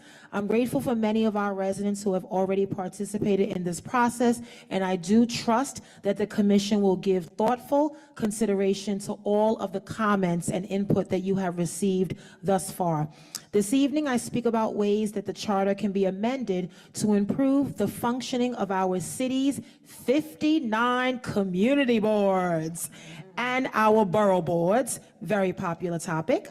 These boards are a crucial and critical part of our city's governance in holding the city government accountable, in making sure that we connect directly to residents and stakeholders locally, which is why my team and I believe that it's important to implement many of these changes.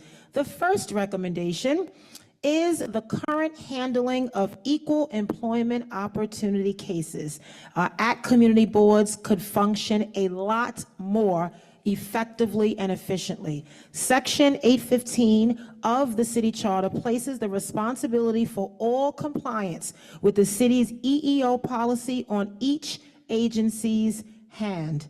Currently, DCAS has a policy that borough president's offices are responsible for investigating and resolving all complaints against community board members as well as all of the staff. However, despite the role of the borough presidents in appointing community board members, we are not the supervisors nor the agency heads of these boards, and we should not fulfill this role. While I do agree that the boards themselves are not equipped to handle this due to their limited number of staff in their offices, I also think it should not be in the remit of the borough presidents as well. The charter should be amended to clarify who is responsible for ensuring community board EEO compliance, and I believe DCAS itself should have this responsibility. DCAS is a much larger agency with the tools and the resources to handle these investigations in an efficient way that borough presidents' offices simply cannot. We make it work because we have no choice. Our offices are too small and limited in staff to handle the volume of potential cases from hundreds of board members and staff in each borough. Right in our borough, we have 12 community boards, and we make 600 appointments every year for 1- and 2-year appointments, and then each community board has anywhere from 1 to 3 staff. We have district managers, and we had board chairpersons. So it's a lot of people, and the interaction with the public is daily. In addition to general board meetings, committee meetings, it is an ongoing process and relationship. So we really do believe that DCAS has the capacity to handle these EEO cases. My second proposal is within the same vein. Community board members are volunteers, unpaid, serving their communities, and they're not city employees. However, they are required to take the same training classes as city employees, including those that are related to sexual harassment prevention and equal employment opportunity. Because they are not city employees, they do not have city emails or regular access to the city's server that's needed to use the DCAS web-based training system. While DCAS's system works for many of us as city employees, it has not worked as well for board members. So we believe the charter should be amended to clarify DCAS's responsibilities for ensuring that community board members are actually able to access the required trainings so that they can be productive members of our boards. Our third recommendation, I want to emphasize the importance of borough board. Borough Board is made up of the Borough President, the Community Board chairs, the borough's council members, we have 9, and they provide an important function in overseeing the delivery of all public goods and services in our borough, reporting the borough's needs. During the budget process, we make recommendations on the budget and reviewing all development proposals that affect the entire borough. One of the issues that affects each borough as a whole is the city's waterfront. Section 205 of the city charter requires the city to maintain a comprehensive waterfront plan. While the city is required to file this plan with the city's elected officials and community boards, the borough board is excluded in this section. So we believe it should be amended to include borough boards in the appropriate and proper notification process. Our 4th recommendation, we want to flag an issue with voting at borough board that really derives from language in section 85D, as in David, of the city charter. Currently, when we take votes at borough board, a measure can only pass when a majority of the members present vote in the affirmative. This has the effect of treating an abstention the same as a negative vote. So it eliminates our ability as community boards and council members to decline to weigh in on a proposal. The board chairs vote as their boards direct them to do so. So if the board does not vote in either way, they must abstain. Additionally, the council members, and we have this in the Bronx, often wish to withhold their judgment by abstaining, preferring to wait until the proposal comes before them to the city council before they weigh in. So right now, at our borough boards, we have members that historically always abstain because they chair committees that will ultimately receive all of the proposals and ULURP applications that are going through the public review process. So I understand, I get it, but it does result in sometimes having votes with large numbers of abstentions. And if we are trying to make sure that a project gains as much support as possible, it's not a good look to have an item not pass because of a significant number of abstentions. And we've had that happen in the past. So it makes it difficult to pass measures at our borough board because even when there are more affirmative votes than negative votes, measures have still failed or almost failed due to the abstentions coming from our council members and their representatives. Section 85D of the city charter should be amended to say that borough board votes carry if there is simply more affirmative votes than negative votes. Abstentions should truly be abstentions and not a negative vote in another form. So with that, 4 recommendations, you have a lot more information as well as the relevant resource that we have cited for all of the data that we've included in our full testimony, but I thank you for the opportunity to testify tonight before the members of the Charter Revision Commission and for all the suggestions that our borough's residents have truly thoughtfully expressed. As I said, we've submitted our full written testimony for your consideration, and we look forward to examining the final proposals that the commission will ask voters, New Yorkers, to weigh in on this fall. And with that, I conclude my testimony. I thank you so much for your time this evening and look forward to any questions or comments that you may have before us. Thank you. Thank you so much, Borough President. Does anyone, let's start with Jackie, yes. First, let me say to our Bronx Borough President, hey, we love you. Keep doing a great job, because you are. Thank you. And I thank you for your testimony, but I want to go back to the community boards. Mm-hmm. I know you said you would like to see the commission look at, was that DOE? I mean, not DOE. DCAS. DCAS. In terms of any complaints for the board members. But what about the board chair and the staff? Are you saying the same thing? Yes, we're including the staff as well. And it's simply because based on my tenure as borough president, some of the cases that we have received as initial complaints have been extensive. It requires a significant amount of time to gather evidence and hear from both sides, both the complainant as well as relevant evidence. We pull the records of meetings. I mean, it's very extensive. And out of the 12 community boards, I mean, we have some very good community boards that work together as a team. They operate efficiently, but we have a few outliers where there's been consistent problems with either leadership and or the executive board. And then sometimes we've also had complaints that extend beyond the community board members, the 50, but members of the public, where members of the public have been accused of harassment and discrimination. We had one community board where members were followed home by someone from the public, and we had to involve the NYPD.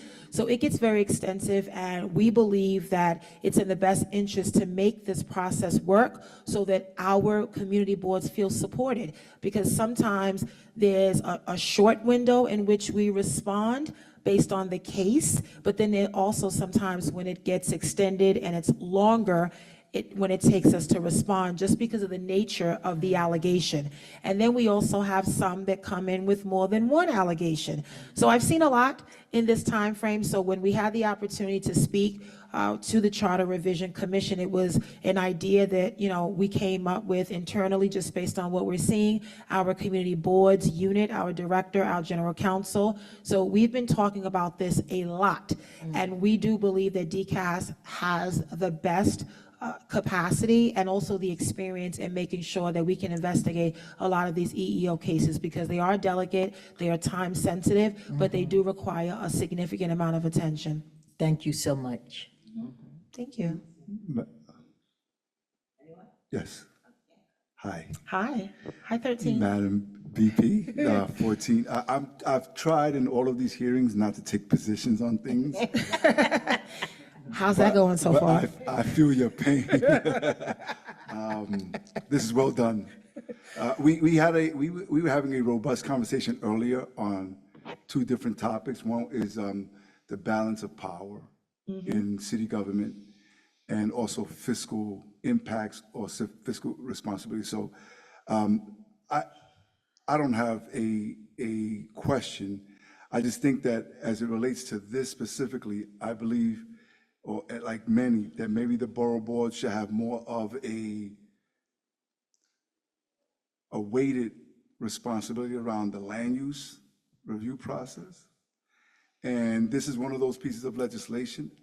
Was this legislation that should have had, at the very least, some finances attached to it, but it didn't, and so this makes a lot of sense. Thank you. And I think, you know, we go into our recommendations a little bit more extensively with the testimony you all have before you.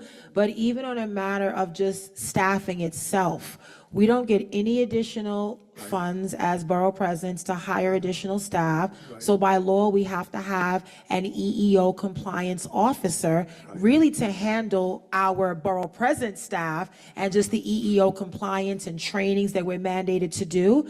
But we often find ourselves, you know, with a lot more responsibility just because of the volume of complaints that we are getting. So that would be great if that could be considered as well. Again, having a conversation, we have a new commissioner now at DCAS, and we would love to talk further about this as we move along in the process, because we believe something has to give. And this is something I'm sure that you may have consistently heard across 5 boroughs. This is actually a topic where you have common agreement among 5 borough presidents, where we all feel the same burden. Obviously differences, because, you know, Staten Island has 3, Manhattan has 12, Brooklyn has, I believe, 16, and Queens. So it's different. It's different because there are more people versus us in the Bronx with 12. But nonetheless, I think what you'll find in the recommendations is we've tried to be as fair as possible and really get the Charter Revision Commission to help us weigh in on something that's really been going on for quite a while. This is not anything that's new. This has been going on for as long as we've had borough presidents.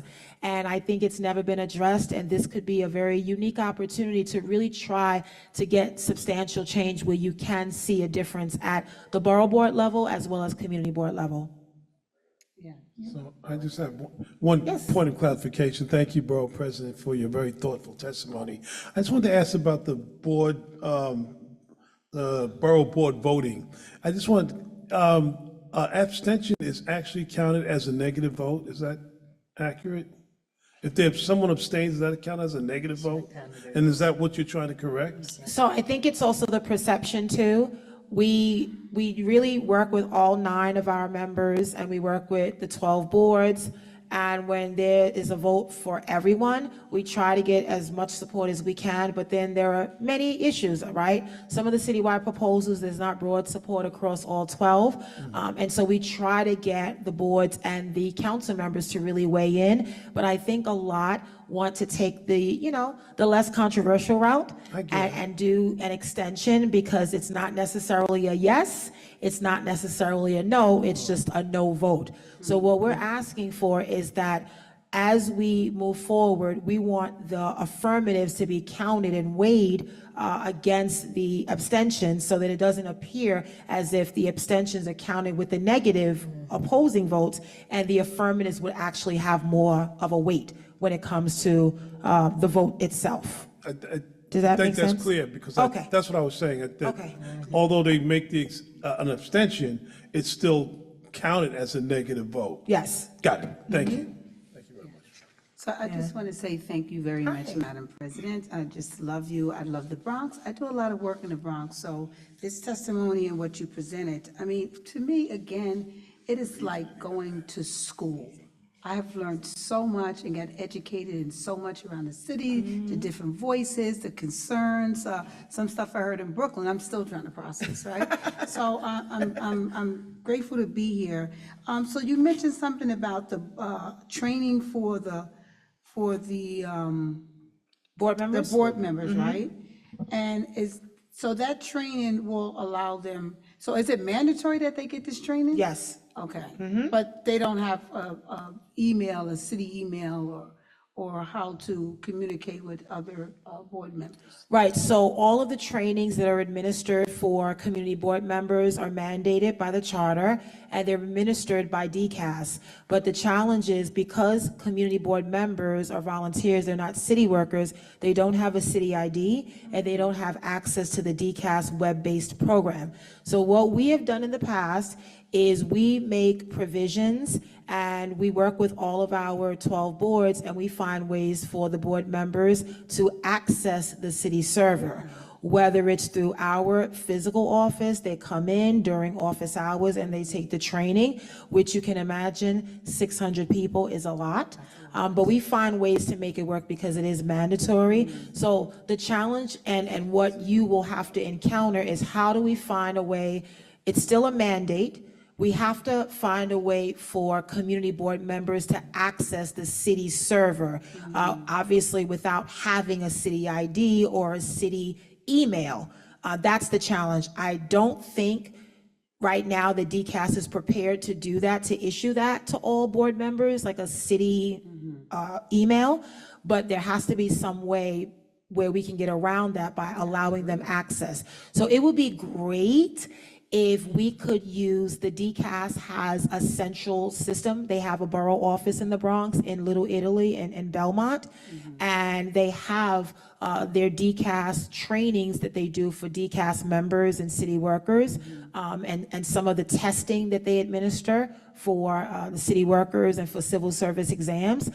What could be a possibility is that we could give our board members access to that site, where it's a central location. For us, it's in CB6, and seeing if the board members could go to that location. But either way, we brought it up as an issue because it's been an issue for us, and we figure it out because it is a mandate. But if we could find a way to make it easier to streamline the process, that would be helpful for us, so that everyone could comply with the mandated training.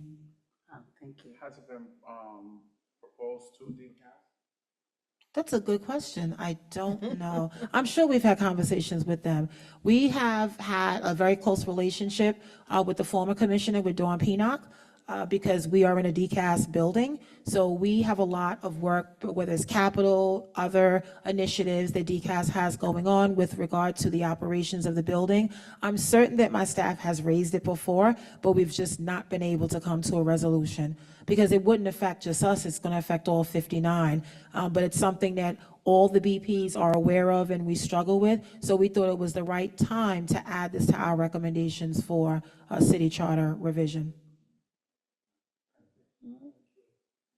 All right, thank you. Am I free to go? Okay, thank you. I feel like I'm at the city council again. Thank you so much, everyone. I appreciate you. Thank you to the commission. Thank you, Madam Borough President. Okay, I think we're going to go to two of our folks who are on Zoom. I'm going to start with Karen Morton. Karen?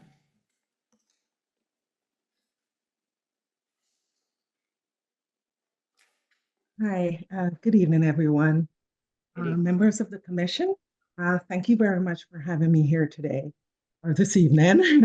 My name is Karen Wharton, and I'm presenting this testimony tonight on behalf of Citizen Action of New York, a grassroots membership organization dedicated to social, racial, economic, and environmental justice. We strongly support the continued implementation of ranked choice voting, otherwise known as RCV, in municipal elections in New York City. With ranked choice voting, RCV, voters are no longer limited to choosing the lesser of two evils. Neither do voters need to worry about votes splitting in situations where there are multiple candidates from the same community, or spoiler candidates, resulting in someone who lacks majority support being able to win with a low percentage of the vote. When candidates of color are eliminated in instant runoffs that are part of RCV, their ballots are likely to transfer to another from the same community. So candidates from similar demographics and backgrounds can participate in our democracy without needing to wait their turn. And when voters are unencumbered by fear of vote splitting and spoilers, the result is generally historic wins, particularly for candidates of color and women. This was the case in 2021 when using RCV, Salt Lake City, with its population of approximately 69.8% white, made history by electing a majority of people of color to its city council.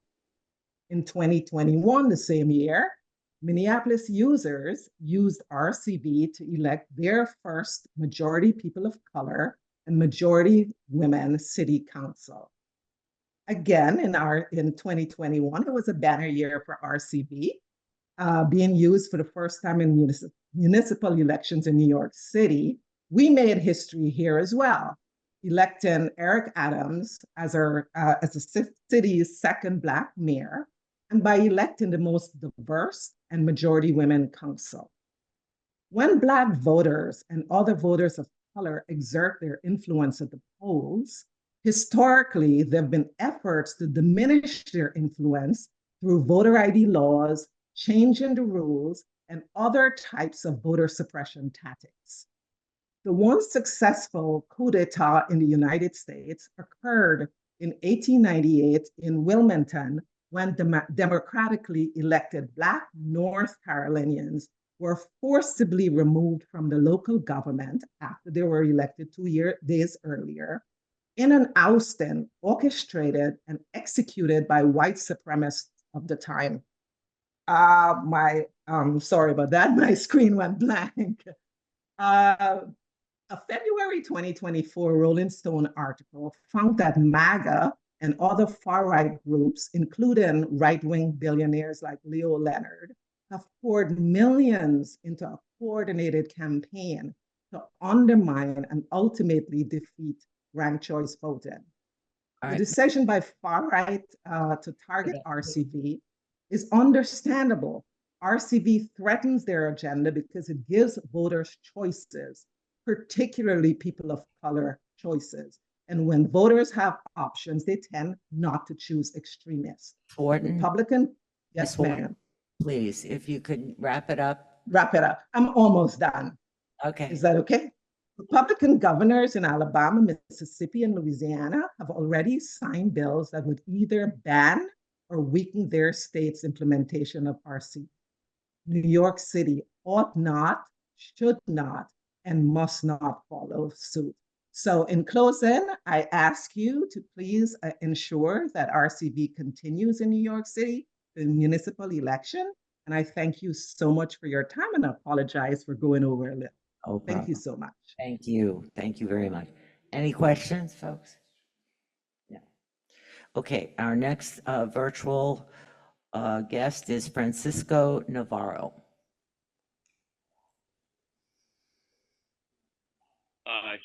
Can you hear me? Yes. Okay. Thanks for this chance to give testimony. I'm testifying as a private person, though I've been working for the city for almost 40 years. I started with the. Can you speak up just a bit, please, sir? Yeah, I've been working for the city for almost 40 years. I started with the college administration, but I am testifying as a private citizen in this case. So here are my recommendations. The first, and this one was already mentioned by the New York Post, and that is to eliminate the office of the public advocate. That position is used mostly as an on-deck circle for politicians who have ambitions to move up the ladder. The services that they provide are redundant, and if it were eliminated, it really would have almost no impact on the daily lives of New Yorkers. So that would be a big change in the actual structure of city government. And I think if you're doing a charter revision commission, those are the types of changes that you should be striving for. The second recommendation is to make the controller's office not an elected position, but an appointed position. I understand that they are part of the Financial Control Board, but they should be appointed by the Financial Control Board, not elected. And if they are elected, they should be required to have credentials and experience in either pension management, accounting, or auditing. It should be a requirement of that position. It should not be anybody who's interested. Again, this is also another position that can be used as an on-deck circle for politicians who have higher aspirations. So the city should consider either making them appointed, or if they remain elected, or even if appointed, that they should have those qualifications to be able to run or to be appointed as controller. What else do I have here? I understand that those two changes would have succession implications because the advocate and the controller, the charter has them as the successors if something happens to the mayor. So that would have to be discussed and figured out. If they're going to be appointed and by the Financial Control Board, that would have to be figured out as well. But those are my recommendations. And again, these are the types of higher level revision recommendations that the commission should be considering. The next is that elected officials should be banned from being appointed agency heads for at least 2 years after they leave their elected positions. City employees have a similar constraint on their employment opportunities after they leave city agencies, where they are not allowed to work for a business that has done business with their agency for at least 1 year. That's, I believe, enforced by the Conflict of Interest Board. This is a way to allow the longtime members of any agencies that work there and are experts in their fields to advance to the head of that agency. It should not be a potential political reward for elected officials. They should be banned from holding agency head positions for at least 2 years. And the last one is to create a simplified petition process so that the public can bring petitions so that there will be a referendum in the general election every year. I think it's a mystery to most people in the city that this kind of a process even exists, that there's a charter revision commission. I don't think anybody really knows what brings them to life when they do come to life. The term limit referendum That was brought by petition, but that was brought to the people by petitionless referendum by Ron Lauder, who had a lot of money. This should not be the case for when regular people want to make a petition to change the city charter. There should be a simplified petition provision system so that members of the public, with obviously some due diligence and some vetting so that it's not frivolous types of things that are offered, can put something every election year as a referendum to change the charter. And those are my recommendations. Well, thank you very much, sir. Anyone on the commission have questions? No. Okay, thank you. Thank you. Okay. Coming up next, Charlene Jackson Mendez. And I apologize, I kind of want to follow up on what the gentleman was saying. I'm a well-educated, involved person, and I just found out about this meeting just by happenstance. So I hope in the future there will be a better effort to reach out to ordinary citizens. So actually, I live in the Bronx. I'm a homeowner, a wife, a mother of 4 children, and I'm very active in my community. I serve as the vice president of the Van Ness Neighborhood Alliance, and I also am a member of SEBCA, which is the Coalition of East Bronx Community Associations. But I am here this evening speaking as an individual.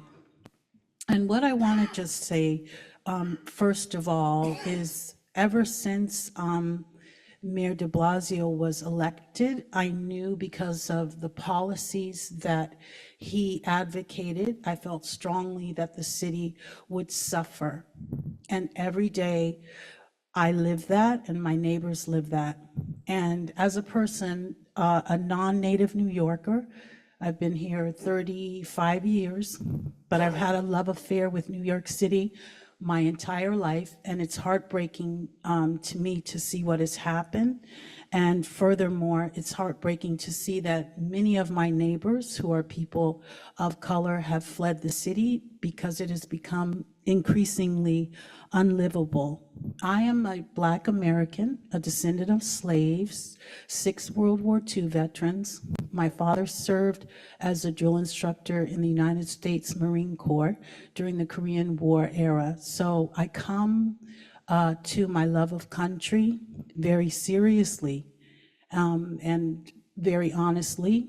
And it disappoints me when I come to these meetings and I see that people that are not members of the progressive elite are laughed at. So I just hope that I can be listened to respectfully, and I'll try to make it as brief as I can.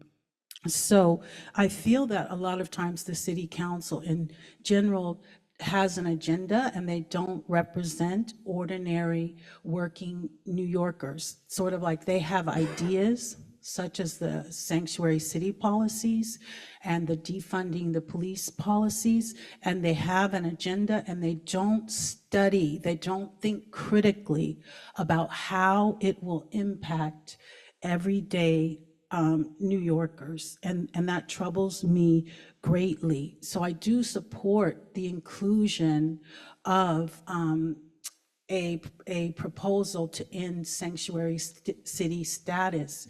I work extremely hard every day. I try not to take anything, no public monies ever. That's the way I was brought up.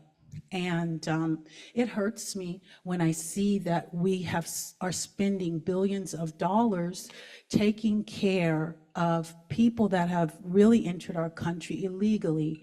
I'm sure you all are aware that although it's politely, they're, politely identified as asylum seekers, by the time their cases go to court 7, 8, 9, 10 years later, about 90% of them, those cases are not supported. So it's really unfair to just ordinary citizens. And I know the city council also voted to give non-citizens the right to vote. And that's worrisome because it feels like citizens are being undermined. And I want to say I'm a huge fan of legal immigration, and I recognize the contributions of immigrants to this city. Secondly, I believe that the suggestion in the report that I read, that more time be given before legislation regarding public safety is passed, I think that is oh so appropriate. I mean, I don't know how some people sleep at night knowing that the policies regarding defunding police have really, really hurt us, our quality of life, not to mention the number of people that are just have been victimized, very serious crimes. But also, I shouldn't have to be in a position where I can't sleep at night because there's just so much noise and you know, other chaos, and there are no police available to really handle those situations, or maybe even willing to handle those situations because of the, not only were the police defunded, they were also degraded and humiliated. So something needs to be done about that. So I see that, I think that's my time. It is. Yeah. Well, we Okay, appreciate your words. thank you. Any questions? Thank Yes, hi, good evening. Hi, Thank you for your. Ruben Diaz Jr. How are you? Thank you And for your testimony. actually, I'm sorry, I have to just say, I was really loving the Bronx. I love Vanessa too, but I loved your approach. I do adore you. I love the approach of really, when we were called the Bronx, one of America's finest cities and everything. And still are. we brought so much new business here and everything. I love that. Appreciate So go it. ahead. Let me- Thank you. No, I appreciate your testimony, but your initial statement about outreach. Do you have any suggestions on how we can get more people involved and informed? About Yeah, these because, meetings. obviously people, there's a lot going on their phones and they pay attention to what they pay attention to. I know. And something like this may not be, for lack of a better word, sexy to them, Right, and I appealing to them. understand it's So how not. do we do that? But, well, I think, number one, I think demanding more of our community boards, because I feel like the people, we have to appoint people very carefully, and they should have a proven track record of actually doing the hard work in their communities. That's one. And number two, more connection between, I think, elected officials and the people that actually do the work in the communities, so that these things are advertised more heavily. Because I actually found out about it just by picking up a new weekly paper, and I read it there and I was like, wow, I didn't even know about this. And then those are things short term that I think can be done. But long term, I think we need to ensure civics education. We are not, you know, that so many of our children cannot read. And I don't know why our public officials are not more alarmed by that. So we need to make sure we have a literate population, and we need to make sure that civics are part of education from K through 12. And I think there you would see better. Thank you for your testimony and time. Thank you. Thank you so much, really. Okay. Alejandro Madi Serrato. Did I say that right? Great. Okay. Good evening, commissioners. Just like the former speaker, I'm just a citizen. I don't come from an organization, but I'm a product of New York City. I immigrated to this country when I was 10. My mom brought us here from Venezuela. I've been here for 22 years. I'm a product of the New York City public education. I went to school in Astoria, went to LaGuardia, and graduated from John Jay College of Criminal Justice. And so I'm thick and through. I'm a New York City. I've gone through the pipeline of the greatest city that I consider in the whole country. And just wanted to just remind the commissioners that immigrants, whether they're undocumented or they come with documents, what makes the city so great for me and for so many others that are here is the fact that we have a safety net. It's the fact that anyone can come here, whether with $2 or $1,000 or $1 million. And the city has the resources to be able to help those people come up and be, citizens. I'm a US citizen now. And so just keep that in mind, that immigrants is what built the city and what continues to power the city. And so the reason why I wanted to speak to the commission today is, as I was riding the train today to Fordham College, I witnessed the daily beauty and diversity that makes New York City such a unique place in our country and in the world. The beautiful faces de nuestra gente, de trabajadora, the working people that empowers the engines of this great city we all call home. And trusted in you is a somber and important task to ensure that our city charter becomes more inclusive and more responsive to the needs of our people. The people that every morning wake up, take the train, take the bus, and work their ass off to ensure that our city functions, delivers, and empowers the next generation of leaders and workers. So please keep that in mind. Special interests, corporations, politicians, think tanks will always try and sell you their needs first. But it is the voices and needs of our people, of the working people of the Bronx, of Queens, of Brooklyn, of Manhattan, and of Staten Island, that should always be heard loud and clear. So let's ensure that these revisions encapsulate racial equity and diversity and inclusion when it comes to resources. We need more resources for city agencies, programs, and organizations that are actively supporting our kids and the most needed. But above all, ensuring that we keep our democratic foundations intact and stronger from any mayor or city council that may try and change it in the future. Because our democracy is only as strong as the people who empower it and who are always actively working for it. And to answer Ruben Diaz Jr.'s question about outreach, let me tell you something. My mom is 71 years old, and she gets her news from TikTok. I don't have TikTok, I don't believe in TikTok, but if you're actively trying to think of how you can grow the outreach to the community, think of TikTok, think of Instagram, think of Snapchat. That is how almost 90% of the population today receive their news. And so I knew about this because I'm signed up to the newsletter from the mayor's office, and so I get the bulletin boards, but the community out there, they don't get the newsletter, but they do see TikTok. And so actively try through social media and other means that people are actively looking at to let them know about this, because it's important to involve the citizens, the people who live in the city, the people of the Bronx and of every borough in this active democratic process that you guys are doing. Thank you. Okay, un momentito, yes. Gracias por el testimonio. So like your mom, my mom is 74. And she's like the emoji queen now, right? There's like not a single emoji mommy doesn't use when we have like the family thread. Right. So I posted tonight's meeting on my social media, and it bruised my ego.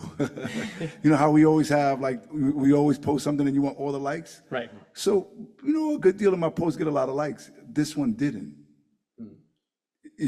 So just on that point. So I tried to, and if tomorrow I do something where I'm acting silly or something that has nothing to do with government on my, I have Instagram, I have X, I have on Facebook, right. Whatever it is, if I do something else, I'm gonna get a lot of likes. You can look at my sites. This one, so I tried. You know what's something that you can do when you're doing something silly? Just be like, hey, don't forget, there's a charter revision, because that's what grabs people's attention. Thank you for your testimony. Gracias. Thank you. Thank you. Thank Have you a good very night. much. Okay. Roxanne Delgado?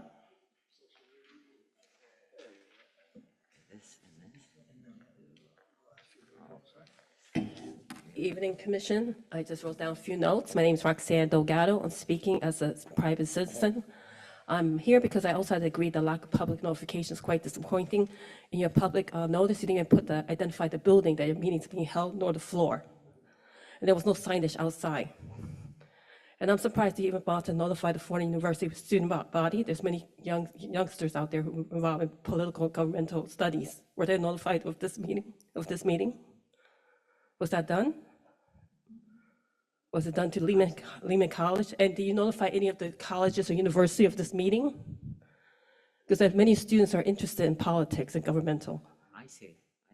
And I think they would have been trying to get involved in how they shape the city charter. I think the information was just publicly. Yeah, but you didn't gear your audience, you know. If your TikTok is not, it's a youngster that they're eating Tide Tots. They're not going to listen to a city charter meeting. Gotcha.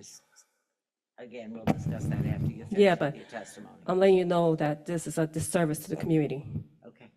Okay. All right. Okay, so regarding, I agree with the prior speaker regarding referendum. We shouldn't have money to be able to put things on the ballot, such as overturning term limits, which I was 100% in support of. I was very adamant against them overturning term limits, and thankfully it was reinstated. One thing is how many stop bills. That was done despite public opposition. Because many of you probably don't even live in areas that I do. And it's a public safety is the #1 priority. You guys progressives say all about equity, black and brown. Most victims are black and brown poor people and immigrants. They don't have private security. They don't have SUVs. They don't live in luxury buildings. They can't Uber to the doctor's appointment or get a fresh direct to their home. So they're out there. And every day is a safety issue. Public housing residents, they have to be in fear. Many of them don't go to meetings because they say anything after 6 p.m., they're not leaving their homes after 6, because many of them are retirees. So this is a human rights issue, where you're actually putting the most marginalized, vulnerable people, their safety, and safety is a human right issue. So please, I would like to, if we would have that opportunity to undo what the city council did and the public advocate's office did, that should be something the public could do, because the people, I can tell you, are not, I think it's just collecting data for its sake. It's not for addressing anything. It's like taking the census, but at least the census has a purpose. This doesn't have any purpose. Okay. I just wrote this some down. I think that committee boards, we need to do oversight. Both the prior borough president and the current one are big disappointment when it comes to committee boards. There was no oversight. Minutes not being done on time or even done at all. Agendas not posted, so you have no idea what the meeting's about. And many times there was meetings that were land use issues, capital project issues that affects the community, but we're unaware because there's no minutes available or agendas. And when you make a complaint to the BP's office, it goes nowhere. So we have to have some kind of avenue of oversight, because not everyone can do Article 78, but I have documentation since 3 years to Ms. Tom Lucania of several community boards violating, not doing the district service meetings that's mandated by the city charter, to follow, ignore, and when you contact the BP, it goes nowhere. They say, oh, the board is its own entity, they have to speak to the chair. But if it's a collaborative disregard for the laws, you know, it's the wolf monitoring the roosters, you know what I mean? It's like, it goes nowhere. So we have to address community boards. I know you're not interested, I know that. It's not the truth. Okay, and one last thing. We have a time limit. I have to admit, the controllers, he said, John Liu had financial background, he was an accountant. Under his direction, we didn't lose money. Brad Lander has no financial or accounting background. Look how much money he lost in pension that the taxpayers have to cover per the contract. So we have to have some kind of financial accounting background for controllers. You can't just have a political person running for controller and monitoring the biggest pension. I think the second biggest next to California. Okay, let me see one last thing. Well, I'll make it short because you don't have. Well, under affordable housing with the HPD program, there has to be mandate with the AMI, the percent is tied with the actual existing community impacted with the actual income, because too many times with the mix and match program, 90%, 80% when it requires minimum of 80,000 income, when the Bronx average income is less than 45,000. And in other areas of the Bronx, it's less. To put a project that no one can afford, just like Yankee, to put a Yankee Stadium when most people in the Bronx can't afford to attend, it's just offensive. We bear the burden and not the benefits of a new development. And this is something not being addressed because we know that the biggest donors are real estate. And that's it. Thank you. Have a good night. Thank you. Okay. Ms. Hurley?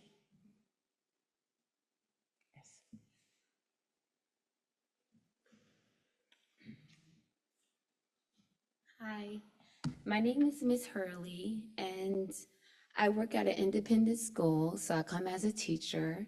I'm running a program actually on campus out of my own pocket as a teacher, supporting students in the community who are struggling to read. And I want to know if independent schools can be given public money, all right, to support their teachers. That's my question. I'm sorry. Yes. I'm a little hard. Public money. I'm struggling to Yes. hear you. Can Can you just independent talk schools be given money, more money to support their teachers? That's my question. Any That's comments? pretty much all I have. I guess only as a charter revision commission, that's not within. That's not, well, you know what, can you tell me where I bring Yes, a that, question like this someone, to? I think someone should be able to guide right you. there. They're right there. Guide you and direct you to that. But Miss Hurley, Miss Hurley, as a Yes. as a recovering politician, I was not allowed to assign to like a Catholic school, for instance. I support charter schools and was probably one of the few elected officials who actually assigned money to charter schools. But that also became complicated when you're dealing with OMB, when you're dealing with, other folks. A private school, let's say Fordham Prep this year.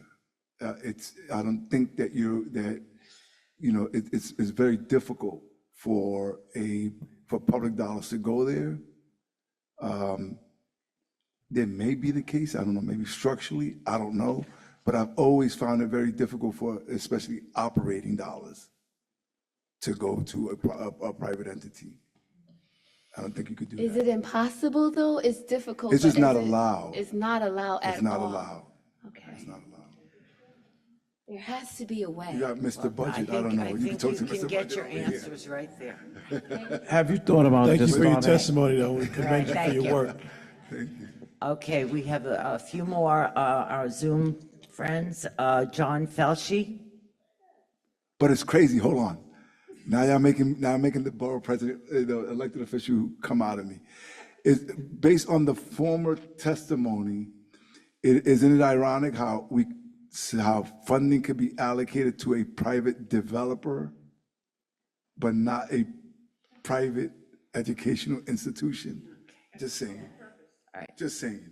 Okay. Mr. Felchi? We can't hear you, sir. You're muted. Mute.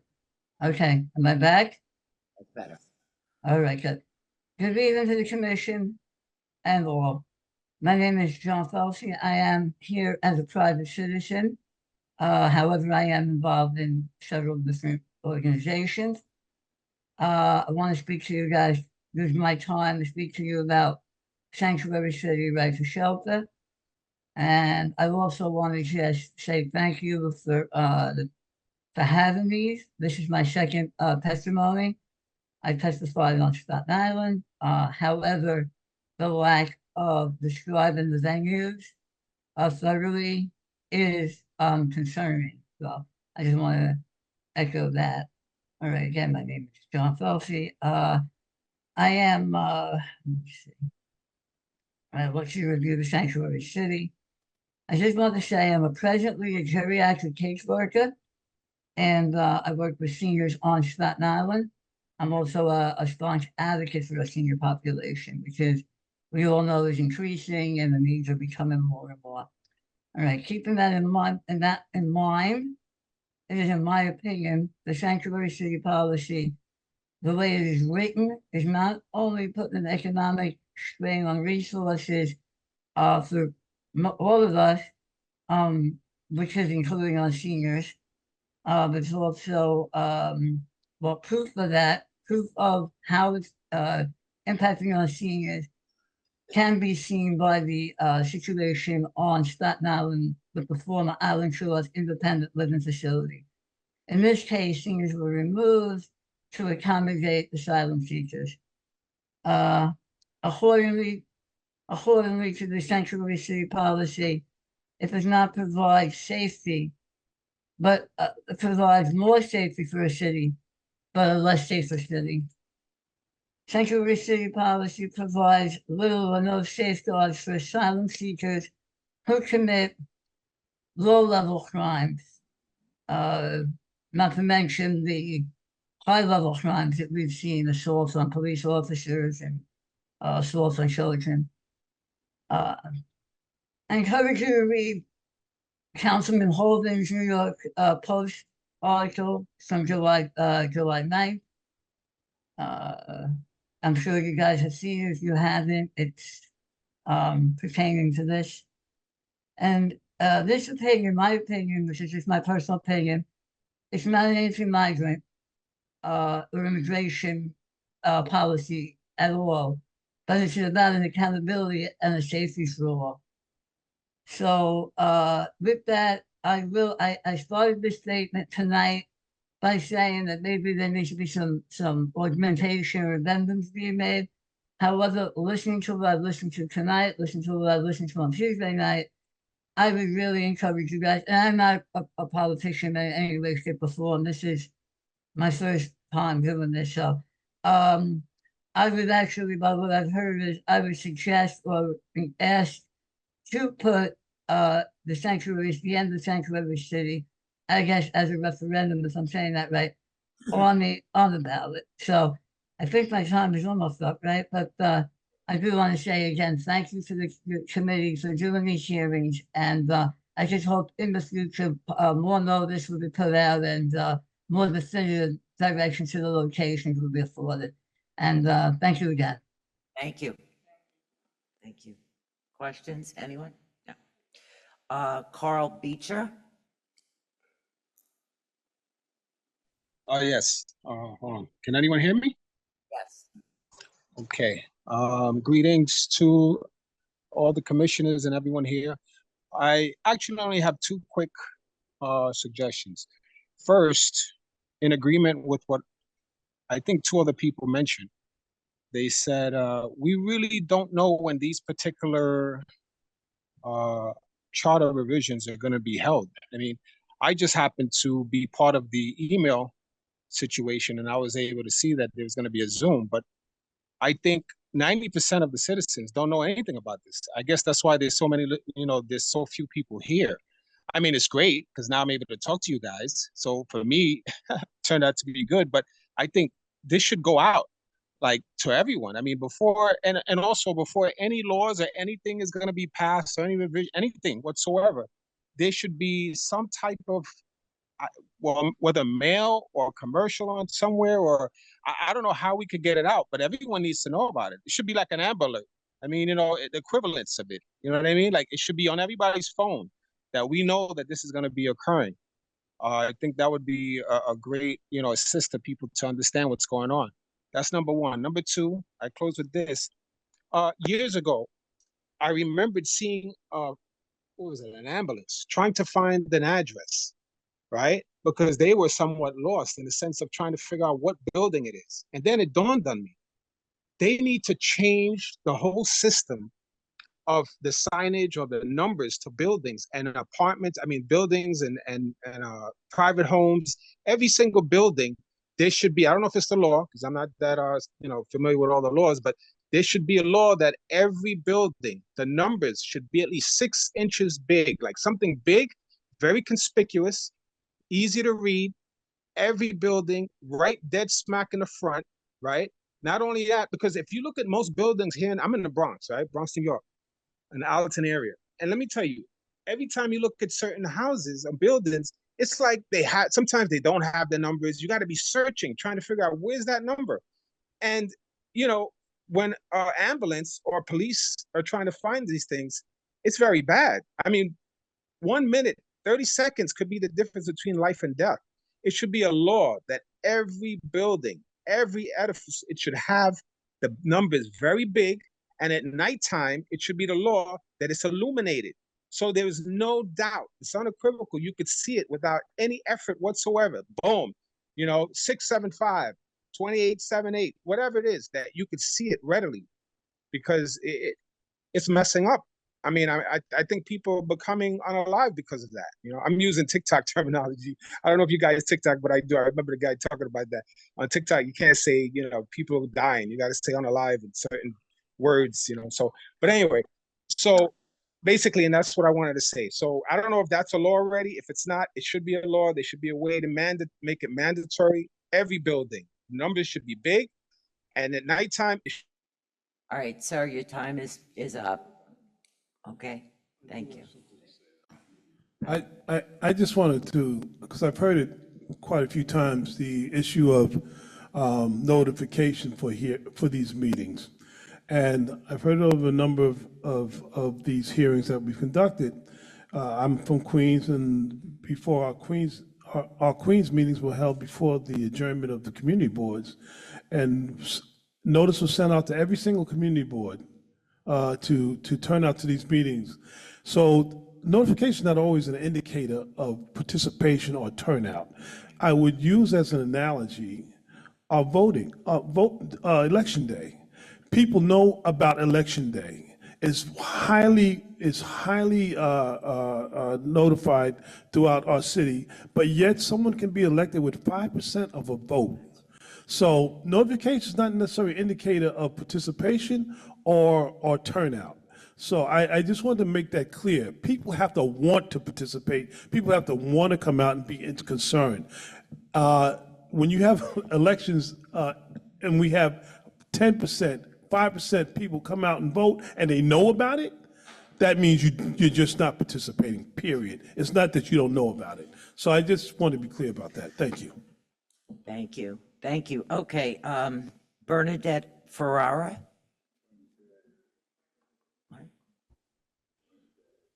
Hi, good evening, commissioners.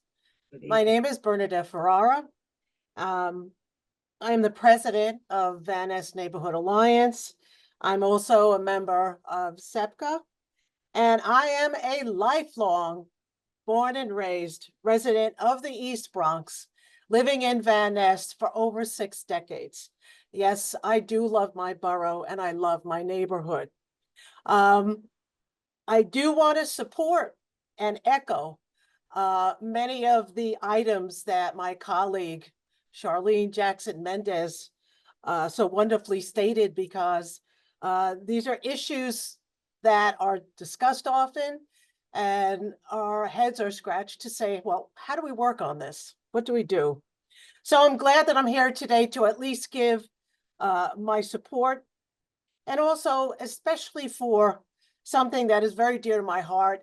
I am second generation Italian that had come to the Bronx, and my grandparents came over on Ellis Island in 1917. And we have been in the East Bronx since. And voting is an honor. And it's something that I really do feel, whether it could be put in the charter or put as a ballot proposal, to have voter IDs. I do feel that that is extremely important, and I hope that is something that could be seen very soon. Also, I do support putting on the proposal on a ballot to have a decision if New York should be a sanctuary city. I think the people should speak and the people should vote. And the other thing I want to point out is that I do want to support Vanessa Gibson when she says about the training mandate and the help that board members should have to take the mandated training. I've been a board member for 17 years on Bronx Community Board 11 and a former chair of Bronx Community Board 11. So I have been the recipient of trying to jump through hoops to find out, well, how do I get this training? Where do I go? What time? Where do I get to it from work? So, and since it's mandated, it's very important and everybody should have these trainings. And the last thing I just want to point out was with the gentleman, Joshua Goodman, with regards to the metal containers, dealing with sanitation and the issue with rat infestation, and with the parks areas that have, they should have steel metal containers around the parks. I know Parks deals with that, but there should be, things should be proactive. So I do support that, really to help with any kind of rat infestation that is on our public streets, by our homes, by our apartment buildings, and by our parks. So Okay. thank you so much, and thank you for giving me this opportunity. Good night. Thank you, thank you. Any questions from the commissioners? No? Okay, well, I want to thank everybody for coming out tonight. It's been very interesting. We learned a lot of things. And again, the Charter Commission will look into all of these things, and some of them will appear on the ballot for all of you to vote on, for or against. Okay, thank you. Motion to adjourn? Motion to adjourn. Second. All in favor? Aye.